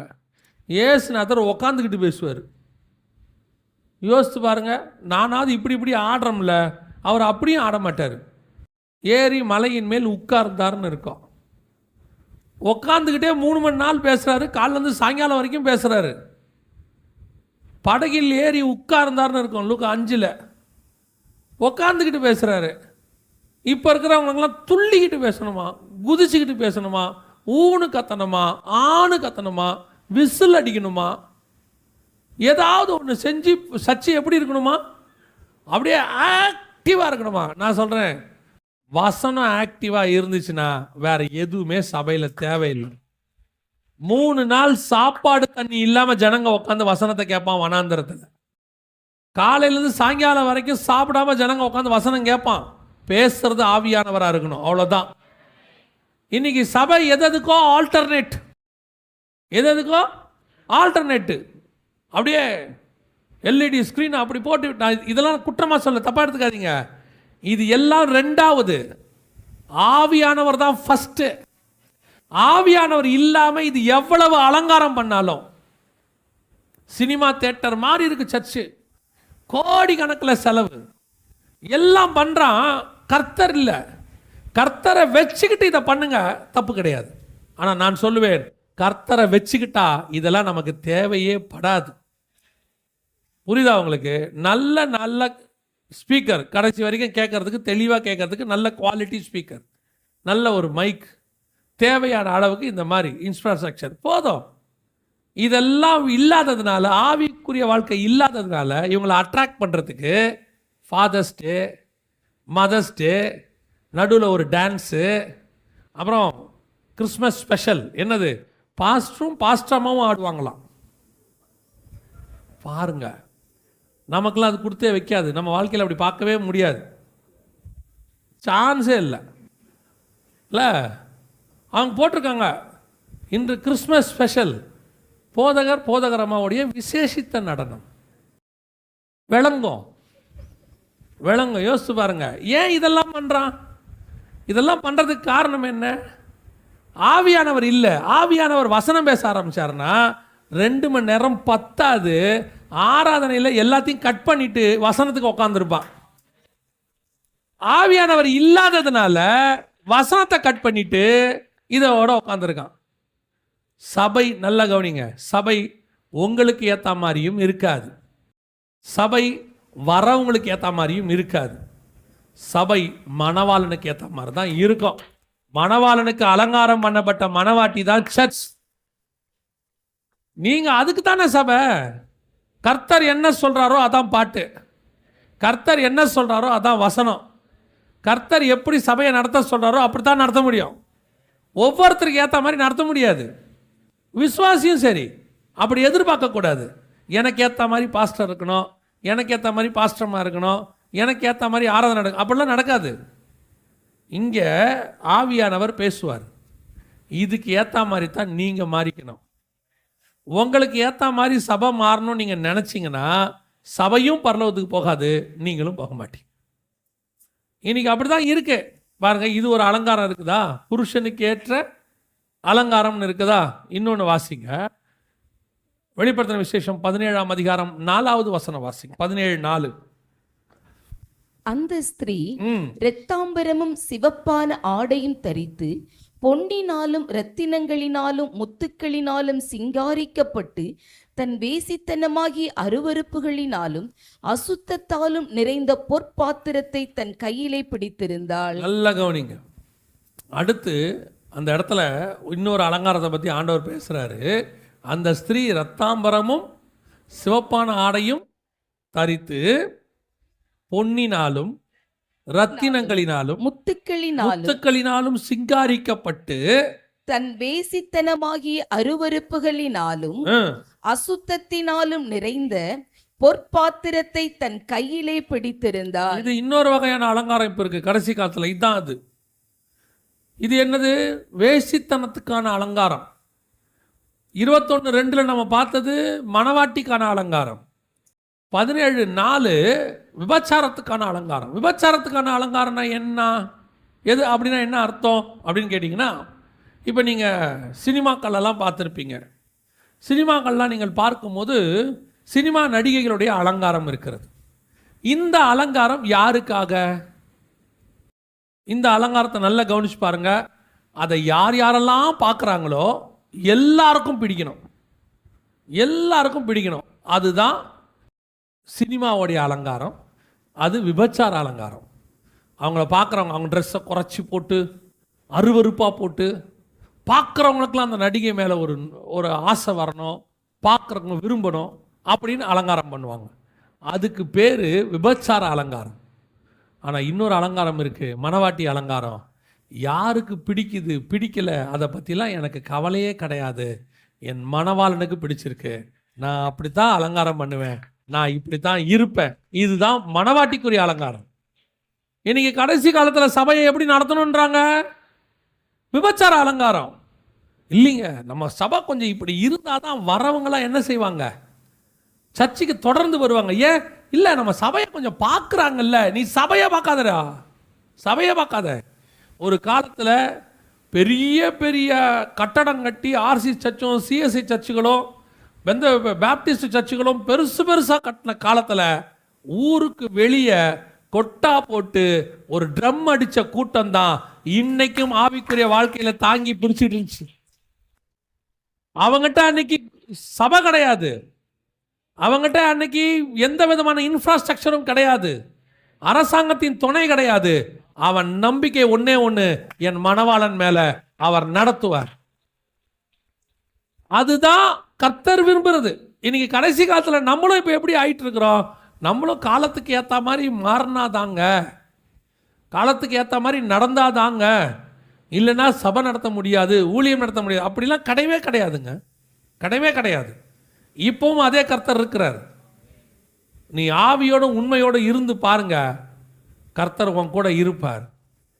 கர்த்தர் உன்னை நடத்துவார். உன்னை நடத்துகிற தேவன் ஒரு நாளும் உன்னை கை விடவே மாட்டார். யார் தெரியுமா இந்த அலங்காரத்தெல்லாம் போட்டு? இப்போ பாருங்க, திடீர்னு கணவர் வேலையை விட்டு வர்றார். வரும்போது நீங்கள் வீட்டில் வந்து நைட்டியோடு உட்காந்து பெருக்கிக்கிட்டு இருக்கீங்க, பாத்திரம் விளக்கிக்கிட்டு இருக்கீங்க. உங்கள் கணவர் உங்களை பார்த்த உடனே, நான் உன்னை திருமண நாளில் பொண்ணு பார்க்க வரும்போது நீ ஒழுங்காக ட்ரெஸ் பண்ணி கையில் காஃபியை கொண்டு வந்து கொடுத்த, அதை பார்த்து தான் நான் உன்னை விரும்பிட்டேன். இப்போ நைட்டியோடு இருக்க உன்னை பார்க்க எனக்கு பிடிக்கவில்லை, தயவு செய்து நீ என் வீட்டை விட்டு வெளியே போ சொல்லியிருக்காரா? சொல்லியிருக்காரா? அந்த ஆளுக்கு தெரியும், இந்த அலங்காரம் பண்ணி இந்த அம்மா காப்பியோடு வருதே, இது இன்னையோடு முடிஞ்சிடும். இந்த நைட்டியோடு இருக்க, இதுதான் கடைசி வரைக்கும் நிரந்தரம். அதுதான் நிஜம். ஒருவேளை நீ இந்த கையில் காப்பி டம்ளரை கற்பனை பண்ணி கடைசி வரைக்கும் என் வாழ்க்கை இதான் நினச்சா, உன்ன மாதிரி ஏமாளி உலகத்தில் ஒருத்தனும் இல்லை. நிஜம் எது தெரியுமா? என் மனைவி எப்படி இருந்தாலும் சரி, அழுக்காக இருந்தாலும் சரி, அவங்க துணி துவச்சிக்கிட்டு இருந்தாலும் சரி, பாத்திரம் விளக்கிட்டு இருந்தாலும் சரி, அலங்காரம் பண்ணி இருந்தாலும் சரி, அவள் என் மனைவி. என் கண்ணுக்கு அவள் அழகாக தெரியும். அவ்வளோதான், கதை முடிஞ்சு. நிறைய பேர் சொல்லுவாங்க, என்னங்க இப்படி. சமீபத்தில் ஒரு சம்பவம் நடந்துச்சுங்க, அற்புதமான சம்பவம். வெள்ளைக்காரனுக்கு கூட எவ்வளோ ஞானம் இருக்குது பாருங்க. ஆஸ்கார் அவார்டு கொடுத்துக்கிட்டு இருக்கிறாங்க. இந்த அவார்டில் பேசுகிறவன் இன்னொரு ஆள் தன் மனைவியோடு வந்திருக்கிறார். அந்த அம்மாவுக்கு பாவம் ஒரு விதமான வியாதி, முடியெல்லாம் கொட்டிருச்சு, மொட்டை அடிச்சிருக்கு. நம்ம ஊரில் கேன்சரில் வந்து முடி கொட்டிட்டு பாருங்க, அந்த மாதிரி அந்த அம்மாவுக்கு வேற ஒரு வியாதி. ஆனால் அந்த மனுஷன் தன் மனைவிக்கு அப்படி இருக்கிறத பற்றிலாம் கவலையப்படலை. அந்த அம்மாவையும் அலங்காரம் பண்ணி கூட்டிகிட்டு வந்திருக்கான். இந்த பேசுகிறவன் என்ன பண்ணிட்டான் தெரியுமா? ஒரு கிண்டலாக அந்த அம்மா ஒரு வார்த்தை சொல்லிட்டான். சொல்லி ஒரு விதமான ஏலியன் மாதிரி இருக்கிறாங்க பார்க்குறதுக்குன்ற மாதிரி ஜாலியாக சொல்லிட்டான். எல்லாரும் சிரிச்சிட்டாங்க. அந்த கணவன் என்ன பண்ணான் தெரியுமா? நேராக எழுந்திரிச்சு போய் விட்டான் பாருங்க ஒரு அறை. ஆனால் அடிக்க முடியாது, ஹாலிவுட்லலாம் அப்படிலாம் யார் மேலேயும் அஃபென்ஸு. அவன் எதை பற்றியுமே கவலைப்படலை. நேராக எழுந்திரிச்சு போனான். அவ்வளோ பேர், உலகத்துமே பார்த்துட்டு இருக்க, லைவில் பார்க்குது, 100 கோடி பேர் பார்க்குற ப்ரோக்ராம். அத்தனை பெரிய பெரிய டைரக்டர்ஸும் அதில் உட்காந்துருக்கான். எழுந்திரிச்சு போனான், விட்டான் ஒரு அறையை விட்டுட்டு சொன்னான், ஜாக்கிரதையாக இருந்துக்கிட்டு வந்துட்டான். என் மனைவி உன் கண்ணுக்கு அசிங்கமாக இருக்கிறது முக்கியம் இல்லை, என் கண்ணுக்கு அவள் அழகாக இருக்கா, அவ்வளோதான், போதும், போயிட்டேறா. நீ யார் என் மனைவியை பற்றி பேசுறதுக்கு? அவளுக்கு வியாதி இருக்கு, நானே நேசிக்கிறேன், நீ என்ன? இதுதான் மணவாட்டியை மணவாளன் நேசிக்கிற நேசம். ஆண்டவர் நம்முடைய அலங்காரத்தை பார்த்து நேசிக்கல. நீ பாவியா இருக்கையில் கர்த்தர் நம்மை தெரிந்து கொண்டார். கர்த்தர் நம்மளை எப்போ நேசிச்சார் தெரியுமா? அத்தனை பேரும் கல்லை கையில் எடுத்துக்கிட்டு இவ விபச்சாரி, இன்னையோட இவளை க்ளோஸ் பண்ணி போடுங்கன்னு சொல்கிற அந்த நிமிஷம் கர்த்தர் உன்னையும் என்னையும் நேசிச்சாரு. இவளுக்கு நான் இருக்கிற, இவளை நான் காப்பாத்துறேன்னு சொன்னார். அந்த தேவன் தான் நம்முடைய தேவன். நீ அவருக்காக தானே அலங்காரம் பண்ணணும். நீ யாருக்காக அலங்காரம் பண்ண போகிற? உன்னை வெறுத்தவங்களுக்கா? ஒரு காலத்தில் உன்னை ஒதுக்கி வச்சவங்களுக்கா? இப்போ கூட சரி, உங்கள்கிட்ட எதுவும் இல்லாட்டி ஒரு குரூப் உன்னை ஒதுக்கி வச்சிரும். ஆனால் எதுவுமே இல்லாத போது நம்மை நேசித்த ஒருவர் இருக்கிறார். அவருக்கு ஏற்ற மாதிரி தான் அலங்காரம் பண்ணணும். அந்த அலங்காரம் தான் மெய்யான அலங்காரம். அதுதான் மணவாளனுக்கு ஏற்ற அலங்காரம். இன்னைக்கு கடைசி காலத்தில் சபைகள் என்ன செய்ய ஆரம்பிச்சிருச்சுன்னா, மணவாளனுக்கு அலங்காரம் பண்ணாமல் எல்லாரையும் சாட்டிஸ்ஃபை பண்ணுற மாதிரி அலங்காரம் ஆரம்பிச்சிருச்சு. ஒரு யூத் மீட்டிங்கா, உடனே ஒரு கோரியோகிராஃபி, ஒரு மைம், ஒரு டான்ஸ். ஏங்க அப்படி போடணும்? என்ன காரணம்? இல்லைங்க, யூத் அதைத்தான் விரும்புகிறார். அப்படி போட்டால் தான் யூத் விரும்புவாங்க. ஒரு பாஸ்டர் ஒரு சர்ச்சில் யூத் மீட்டிங் நடத்தும் போது போடுறாரு, வருகிறவர்களுக்கு இலவச டிஷர்ட் வழங்கப்படும். எதுக்கு? ஏன் இல்லை, அப்போ தான் யூத் சர்ச்சில் உட்காருவாங்க. உங்களுக்கு ஒரு உண்மையை சொல்லட்டுமா? நீ கரெக்டாக கர்த்தருடைய வசனத்தை பேசு. வாலிபன் எதனால் தன் வழியை சுத்தம் பண்ணுவான்? கர்த்தருடைய வசனத்தின்படி தன்னை காத்து கொள்ளுகிறதுனால் மட்டுமே. ஒரு ஸ்தேவான் என்கிற வாலிபன், கல்யாணமாகாத பையன், பந்தி விசாரிப்புக்காரன், எழுந்திருச்சு நின்று சகல இஸ்ரவேலுக்கும் ஒரு பிரசங்கத்தை பண்ணி அவன் கல்லெறி உண்டு சாகிறான். பரலோகத்தில் பிதாவுக்கு வலது பக்கத்தில் உட்கார்ந்திருந்த இயேசு எழுந்திருச்சு நின்று அவனை வரவேற்றார்னு சொல்லுது. இது அவன் ஆடினதுனால வந்த மேன்மை அல்ல, அவனுக்குள்ள இருந்த வசன அறிவு. அதுதான் அவனை கொண்டு போய் நிற்க வைக்குது. என்ன வெளிப்பாடு தெரியுமா? அதுல அவன் பண்ண பிரசங்கம் வெளிப்பாடின் பிரசங்கம். ஆதியாகமத்தில் கூட ஆபிரகாமை பற்றி பேசும்போது பைபிள் ஆரம்பிக்கிறதே ஆபிரகாமுடைய பாதி பிரயாணத்திலேருந்து ஆரம்பிக்கும். ஆனால் இவன் ஒருத்தன் தான் அவனுடைய ஆதி பிரயாணத்திலேருந்து ஆரம்பிப்பான். மெசொப்பொத்தாமியா தேசம்பா. என்ன வெளிப்பாடு! எப்படி இந்த வெளிப்பாடு அவனுக்கு வந்துச்சு? ஆடினதுனாலையா? புகையை போட்டு விட்டு கலர் கலராக லைட்டை போட்டு விட்டு ஆடினதுனாலையா? ஆம்பளை பிள்ளையும் பொம்பளை பிள்ளையும் ஒன்றா டான்ஸ் ஆடினதுனாலையா? பொம்பளை பிள்ளைய தலைக்கு மேலே தூக்கி சுற்றுனதுனாலையா? விசில் அடிச்சதுனாலையா? வசனத்தில் அப்போஸ்தலர் பாதத்தில் உட்கார்ந்து வசனத்திலும் அற்பம் பிகிடுதலிலும் ஒவ்வொரு நாளும் அவன் காத்திருந்து கற்றுக்கொண்டது. சபையில் உட்காந்து வாலிபனுக்கு, வாலிப பிள்ளைகளுக்கு ஏற்ற மாதிரி ஆட்டம் பாட்டம். பொம்பளை பிள்ளைங்களுக்கு வந்தானா உடனே அவங்களுக்கு கோல போட்டி, கதகளி போட்டி, பரதநாட்டியம் போட்டி சபையில் வச்சிருக்கான். இவங்களுக்கு இப்படி நடத்தணும், அவங்களுக்கு அப்படி நடத்தணும். சாப்பாடு போட்டி, father's day, mother's day, birthday, marriage day, men's day, women's day, எல்லாம் நடக்கு சபையில். எல்லா குப்பையும் கிடக்கு. எங்க பைபிள் ஸ்டடி? சபையில் பைபிள் ஸ்டடி எங்க? இவ்வளவும் இருக்கு, வேத பாடம் இல்லை. ஏன்டா பைபிள் ஸ்டடி இல்லை சபையில்? யாரும் வரமாட்டாங்க. இப்போ பைபிள் ஸ்டடினா யாருமே வர்றதில்லை. ஆனால் அதே நீங்கள் உமன்ஸ் டேன்னு வச்சு பாருங்க, எல்லா உமன்ஸும் வந்துடும், கூட வீட்டுக்காரையும் கூட்டிகிட்டு வந்துடும். ஃபாதர்ஸ் டே, மதர்ஸ் டே வைங்க, உடனே மதர்ஸ் டேவுக்கு மதர்ஸுக்கெல்லாம் கிஃப்ட்டு, ஃபாதர்ஸ் டேக்கு ஃபாதர்ஸ்க்கெல்லாம் கிஃப்ட்டு. இவெல்லாம் கிஃப்ட்டுக்காக தான் சர்ச்சுக்கு வரான்னா அப்போ பரலோகத்துக்கு எப்படி வருவான்? பரலோகத்துக்கு எப்படி வருவான்? உங்களுக்கு எனக்கும் ஒரே ஒரு கிஃப்ட் தான். அந்த கிஃப்ட் பிதாவாகிய தேவன் தம்முடைய ஒரே பேரான குமாரனை தந்தருளி இவ்வளவாய் உலகத்தில் அன்பு கூர்ந்தார். அவ்வளவுதான், ஒரே கிஃப்ட். நீ இயேசு கிட்ட வரும்போது கிஃப்ட் கொண்டு வரவனா இருக்கணும், ஒழிய கிஃப்ட் எதிர்பார்க்கணும்னா இருக்கக்கூடாது. குழந்தையா வச்சிருக்கிறாங்க, முன்னணியில் கடத்திருக்கிறாங்க, அந்த இயேசுவை பார்க்க வந்தவனே கிஃப்டை கொண்டு வந்து கொடுத்துட்டு பார்த்துட்டு போனான். இன்னைக்கு சபை எப்படி ஆயிடுச்சு? எப்படியாவது சபை நடத்தணும். இன்னைக்கு ரிலையன்ஸ் காரனும் அம்பானியும் அதானியும் ஜனங்களுக்கு gift கொடுத்து தான் பொருளை விற்கிற மாதிரி, ஆன்லைனில் அமேசானில் ஆன்லைனில் gift கொடுத்து பொருள் விற்கிற மாதிரி 20% ஆஃபர் 30% ஆஃபர். அதே மாதிரி சபையை நடத்துகிற ஒரு கூட்டம், அதே மாதிரி காத்திருக்கிற ஒரு விசுவாசி. நீ யாருக்கேற்ற அலங்காரம் இன்னைக்கு சபை? இன்னைக்கு உனக்காக ஜீவனை கொடுத்த ஒருத்தர் இருக்கிறாரு, அவருக்காக மட்டும்தான் நீ அலங்காரம் பண்ணணும். உன் அலங்காரம் பரிசுத்த அலங்காரமாக இருக்கணும். கர்த்தருக்கு முன்பாக உண்மையும் உத்தமும் உள்ள அலங்காரமாக இருக்கணும். மற்றவங்களுக்கான அலங்காரம் இல்லை, மற்றவங்க விரும்ப வேண்டிய அவசியமும் இல்லை. எனக்கு உள்ளே ஒரு அலங்காரம் இருக்கிறது. அந்த அலங்காரத்தை ரசிக்கிறவர் ஒருவர் இருக்கிறார். அவர் அதை வரவேற்பார், அவரை ஆசீர்வதிப்பார். இந்த உள்ளான அலங்காரம் பரிசுத்த அலங்காரம் வந்துட்டா வெளியான அலங்காரமும் கர்த்தர் விரும்புகிறபடி மாறிடும். இன்னைக்கு இன்னொரு குரூப் இருக்கு. இந்த குரூப் எப்படி தெரியுமா? வெளியே மாறு, வெளியே மாறு, வெளியே மாத்து. என்ன மாத்து? நகையை கழட்டு, ஒயிட் அண்ட் ஒயிட் போடு, இப்படி பண்ணு, செருப்பு போடாது, இந்த மாதிரி பண்ணு. இப்பவும் சொல்றேன், வெளியவும் ஃபோர்ஸ் பண்ணி மாத்தாதீங்க. அவன் வெளியே மாறிட்டான், உள்ள மாறவே இல்லை. இந்த நகையை கழட்டுறது, ஒயிட் அண்ட் ஒயிட் போகிறதெல்லாம் ஏன் வந்ததுன்னா, நான் உலகத்தை வெறுத்துட்டேன், அது மேலே எனக்கு என்ன இல்லை, ஆசை இல்லை, அதனால் எனக்கு அது தேவையில்லை, எனக்கு இதுவே போதும் அப்படின்னு தான் வந்துச்சு.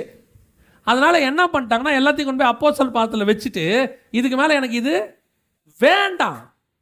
இப்போ இருக்கிறவன் எப்படி இருக்கான் தெரியுமா? எல்லாத்தையும் கழட்டி கொண்டு போய் லாக்கரில் வச்சுக்கிறான் வீட்டில். இப்போ நான் குடிகாரனாக இருந்து குடியை விட்டுட்டேன். அப்போ என் வீட்டில் என்ன இருக்காது? மதுபானம் இருக்காது, சாராயம் இருக்காது. நான் சிகரெட் பிடிக்கிறேன் நான் இருந்தேன். இப்போ என் பாக்கெட்டில் என்ன இருக்காது? சிகரெட் இருக்காது. நான் நகை போடுறதை விட்டுட்டேன். அப்போ என் வீட்டில் என்ன இருக்கக்கூடாது? அது எப்படி? அதான் உங்கள் லாக்கர் உள்ள இருக்குதே. அப்போ நீ அதை விடலை, ஒளிச்சு வச்சிட்ட. புரியுதுங்களா உங்களுக்கு? பழமைகள் எல்லாம் ஒளித்து கொண்டன, ஒழிந்து போயின இல்லை, ஒளித்து கொண்டன. அப்பப்போ எல்லாரும் வேலைக்கு போன பிறகு திறந்து பார்த்து, இந்த பச்சைக்கல் இருக்க, ஒரு காலத்தில் எங்கள் அம்மா எனக்கு போட்டது, இதை போட்டால் எனக்கு எவ்வளோ அழகாக இருக்கும் தெரியுமா? நான் அதெல்லாம் வெறுத்துட்டேன். கண்ணாடிக்கு முன்னாடி இப்படி வச்சு பார்த்துட்டு, சோத்திரம் ஆண்டவரே, பிரைஸ் தி லார்ட், தூக்கி போட்டுரு, அதான் வெறுத்துட்டோமே, அப்புறம் எதுக்கு அது? ஏன் இவங்க வெறுத்தாங்க தெரியுமா?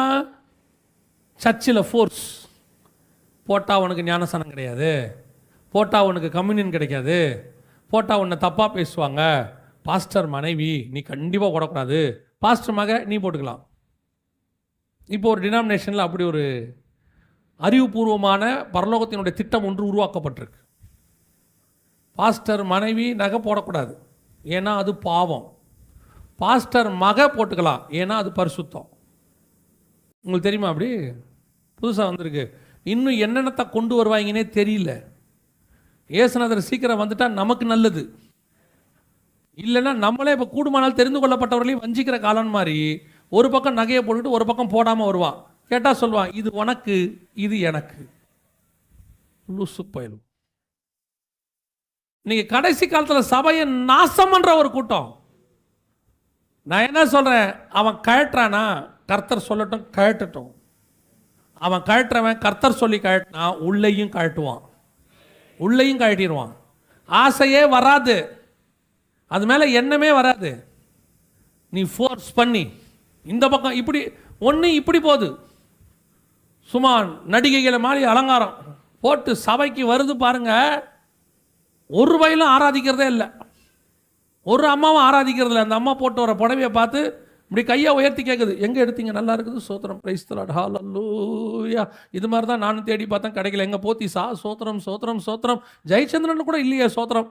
இவர் இது விவரம் புரியாமல் இவர் இங்கேருந்து ஆவியே ஊற்றும், ஆவியே எப்படி ஊற்றும்? ஊத்தாது, ஊற்றவே ஊத்தாது. ஒன்று இப்படி வருது, இல்லையா இப்படி வருது. என்ன நகை கழட்டினீங்க? உலகத்தை வெறுத்து கர்த்தருக்காக பாடுகளை சந்திக்கும்படி. நகை எங்க வீட்டில் காணிக்கை பெட்டி தான் இருக்கு. மாய்மாலம். அலங்காரம் கர்த்தருக்கேற்ற அலங்காரம். ஒன்று உள்ளே இல்லைன்னா வெளியும் இல்லை, ஒன்று வெளியே இல்லைன்னா உள்ளேயும் இல்லை. அவ்வளோதான். இங்கே சபை அடுத்தவனுக்காக நடத்தப்படவில்லை, சபை உங்களுக்காக நடத்தப்படவில்லை, சபை கர்த்தருக்காக நடத்தப்படுகிறது. அது அவர் சொன்னாருந்தா ஊழியத்துக்கே நாங்கள் வந்தோம். நீங்க யாரும் எங்களை கூப்பிடல.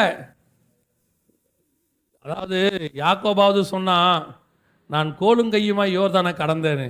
இங்கே இருக்கிற ஊழியக்காரங்களில் 90% வெறும் கையுமா தான் யோர்தானை கடந்து வந்தாங்க. கோல் கூட கிடையாது. இந்த பைபிள் பட்டயம்தான். அப்பாவுடைய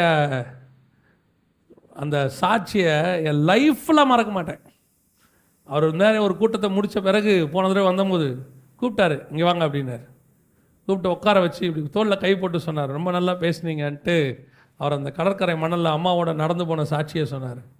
லைஃப்பில் மறக்க மாட்டோம், லைஃப்பில் மறக்கவும் முடியாது, கூடாது. அதுக்கு பேர் தான் ஜீவனுள்ள சாட்சி. அப்படியெல்லாம் அவங்க உலகத்தை வெறுத்து கர்த்தருக்கேற்ற அலங்காரம் பண்ணி தான் சபையை வளர்த்தாங்க. ஒரு நாளும் சபை மனுஷனுக்காக நடத்தப்படவே இல்லை. நான் இன்னும் மனுஷனை பிரியப்படுத்துகிறவனா இருந்தால் நான் தேவனுடைய ஊழியக்காரன் அல்ல. பவுல் தெளிவாக எழுதிட்டாரு. விசுவாசிகளுக்கு சொல்கிறேன், உங்களுக்கு ஏற்ற மாதிரி சபை நடக்கக்கூடாது. நீங்களே கேட்கணும், ஆண்டவரை எங்கிட்ட நீங்கள் பேசுங்க, உங்களுக்கு ஏற்ற மாதிரி என்ன மாற்றுங்க. கடைசியாக நான் ஒரு விஷயத்தை சொல்லி, சயின்டிஃபிக்கலாக ஒரு விஷயம் நடந்துச்சு, அதை நான் சொல்லிட்டு முடிக்கிறேன். சமீபத்தில் ஒரு இவரோட பேசிகிட்டு இருந்தோம், ஒரு மிக முக்கியமான ஒரு ஆளோட பேசிகிட்டு இருந்தோம், சயின்ஸ் சம்மந்தமாக பேசிகிட்டு இருக்கும்போது அவர் ஒரு உண்மையை சொன்னார். ப்ரூஃப் பண்ணியிருக்கிறாங்க. ப்ரூஃப் பண்ணது யாருன்னா, நம்ம அமெரிக்காவில் பில்லிகிரகம் ஐயா இருந்தார் இல்லைங்களா, எவாஞ்சலிஸ்ட். அவரும் அவர் மனைவியும் சேர்ந்து தான் அந்த ரிசர்ச்சில் ப்ரூஃப் பண்ணாங்க. இப்போ பில்லிகிரகம் ஐயா இறந்துட்டார். 50 வருஷமாக ரிசர்ச் பண்ணாங்களா ரெண்டு பேரும். எத்தனை வருஷம்? 50 வருஷமாக. என்ன ரிசர்ச் தெரியுமா? அவங்க சபையில் அவங்களுக்கு தெரிஞ்ச ஒரு 300 பேரோ 500 பேரையோ செலக்ட் பண்ணி அவங்கள 25 வருஷமாக வாட்ச் பண்ணியிருக்கிறாங்க. யாருன்னா, மனம் ஒத்த அந்த கணவனும் மனைவியும் ரொம்ப அன்பாக இருக்காங்க பாருங்க, அந்த மாதிரி ஆட்களை மட்டும் செலக்ட் பண்ணி ஒரு 25 வருஷம் அவங்கள வாட்ச் பண்ணியிருக்கிறாங்க, அவங்கள பார்த்துருக்குறாங்க. கல்யாணத்தப்போ அவங்க 2 பேருடைய ஃபோட்டோ இருக்கு இல்லையா, அதை ஒரு காப்பி வாங்கிட்டாங்க. 25 வருஷம் கழித்து 30 வருஷம் கழித்து அவங்க 2 பேருடைய ஃபோட்டோவையும் வாங்கியிருக்காங்க. அந்த டெய்லி கணவனும் மனைவியும் பார்த்து பேசி சந்தோஷமாக வாழ்க்கையை நடத்தின அந்த கணவனுடைய 25வது வருஷம் கணவன் மனைவியை எடுத்து பார்த்தபோது ஃபோட்டோ எப்படி இருந்துச்சு தெரியுமா? இந்த ஃபோட்டோவில் 2 பேருடைய முகமும் எப்படி கல்யாணம் பண்ணும்போது அப்படி இருந்துச்சு. 25 வருஷம் கழிச்சு இவங்க 2 பேர் முகமும் ஒருத்தருக்கு ஏற்ற மாதிரி ஒருத்தர் முகம் மாறி இருந்துச்சு. இவங்க 2 பேரும் பார்க்கறதுக்கு அண்ணன் தங்கச்சி மாதிரி இருக்கிறாங்களாம். இது சயின்டிஃபிக்கலி ப்ரூவ்டு. ஒன்று இவர் சாயல் இந்த அம்மாவுக்கு வந்திருக்கு, இல்லை இந்த அம்மாவுடைய சாயல் இவருக்கு வந்திருக்கு. இந்த 2 பேருடைய முகமும் ஏறக்குறைய ஒரு குடும்பத்து முகம் மாதிரி மாறி இருக்குது. அவங்க என்ன சொல்றாங்கன்னா, இது உலக பிரகாரமாக நிரூபிக்கப்பட்டதான உண்மை. ஒருத்தன் 25 வருஷம் குறைஞ்சபட்சம் கிறிஸ்துவை டெய்லி பார்க்கிறவனா இருந்தால் அவன் முகம் கிறிஸ்துவின் சாயலாக மாறி இருக்கும்னு சொல்றாங்க. எவ்வளவு பெரிய ஆசீர்வாதம் பாருங்க. அதுதான் மணவாட்டிக்கும் மணவாளனுக்கும் உள்ள அலங்காரம். நீ கிறிஸ்துவையே அலங்கரிக்கிறவனாய் மாறி இருப்பாயானால் உன் முகம் பரலோகத்துக்கு போறதுக்கு முன்னாடி பார்த்தா கிறிஸ்துவின் சாயலுக்கு ஒப்பான முகமாய் மாறி இருக்கும். இன்னைக்கு நாம் அப்படி மாறி இருக்கிறோமா? இன்னைக்கு கிறிஸ்து விரும்புகிறபடி நம்ம மாறி இருக்கிறோமா? இன்னைக்கு இல்லை. இன்னைக்கு சபை எந்த அலங்காரத்தில் இருக்குது தெரியுமா? ஒன்று தனக்கேற்ற அலங்காரம், இல்லைன்னா விபச்சார அலங்காரம். இது ரெண்டும் இல்லை. வசனம் சொல்லுது, புருஷனுக்கு ஏற்ற அலங்காரம் ஆயத்தமாக்கப்பட்ட அலங்காரமாக இருக்கணும். இதுதான் கர்த்தர் நம்மகிட்ட எதிர்பார்க்கிறார். அப்போ மணவாட்டி சபையினுடைய குணாதிசயம் என்ன? முதலாவதாக கர்த்தரை தேடுகிற, வா என்று அழைக்கிற ஒரு சுபாவம், எப்பவும் காத்திருக்கிற ஒரு சுபாவம், எப்போ வருவீங்கன்னு காத்திருக்கிற ஒரு சுபாவம். ரெண்டாவது, புருஷனுக்காக அலங்கரிக்கப்பட்டதான ஒரு மணவாட்டி. அந்த அலங்காரம் மற்றவர்களுக்கானதல்ல, கிறிஸ்துவுக்கானது. நீங்கள் அப்படி அலங்கரிக்கப்படும் பொழுது, ஆவியோடும் உண்மையோடும் தேவனை தேடும்போது, கர்த்தர் விரும்புகிறபடி வசனத்தின் மூலமாக உங்கள் வாழ்க்கையை நீங்கள் அமைத்து கொள்ளும்போது நீங்கள் மணவாளனுக்கேற்ற மணவாட்டியாய் மாறுகிறீர்கள். அப்படி மாறும்போது கிறிஸ்து தன்னோடு கூட உங்களை கொண்டு போய் உட்கார வைத்துக் கொள்வார். அல்லேலூயா. நாம் ஜெபம் பண்ண போகிறோம்.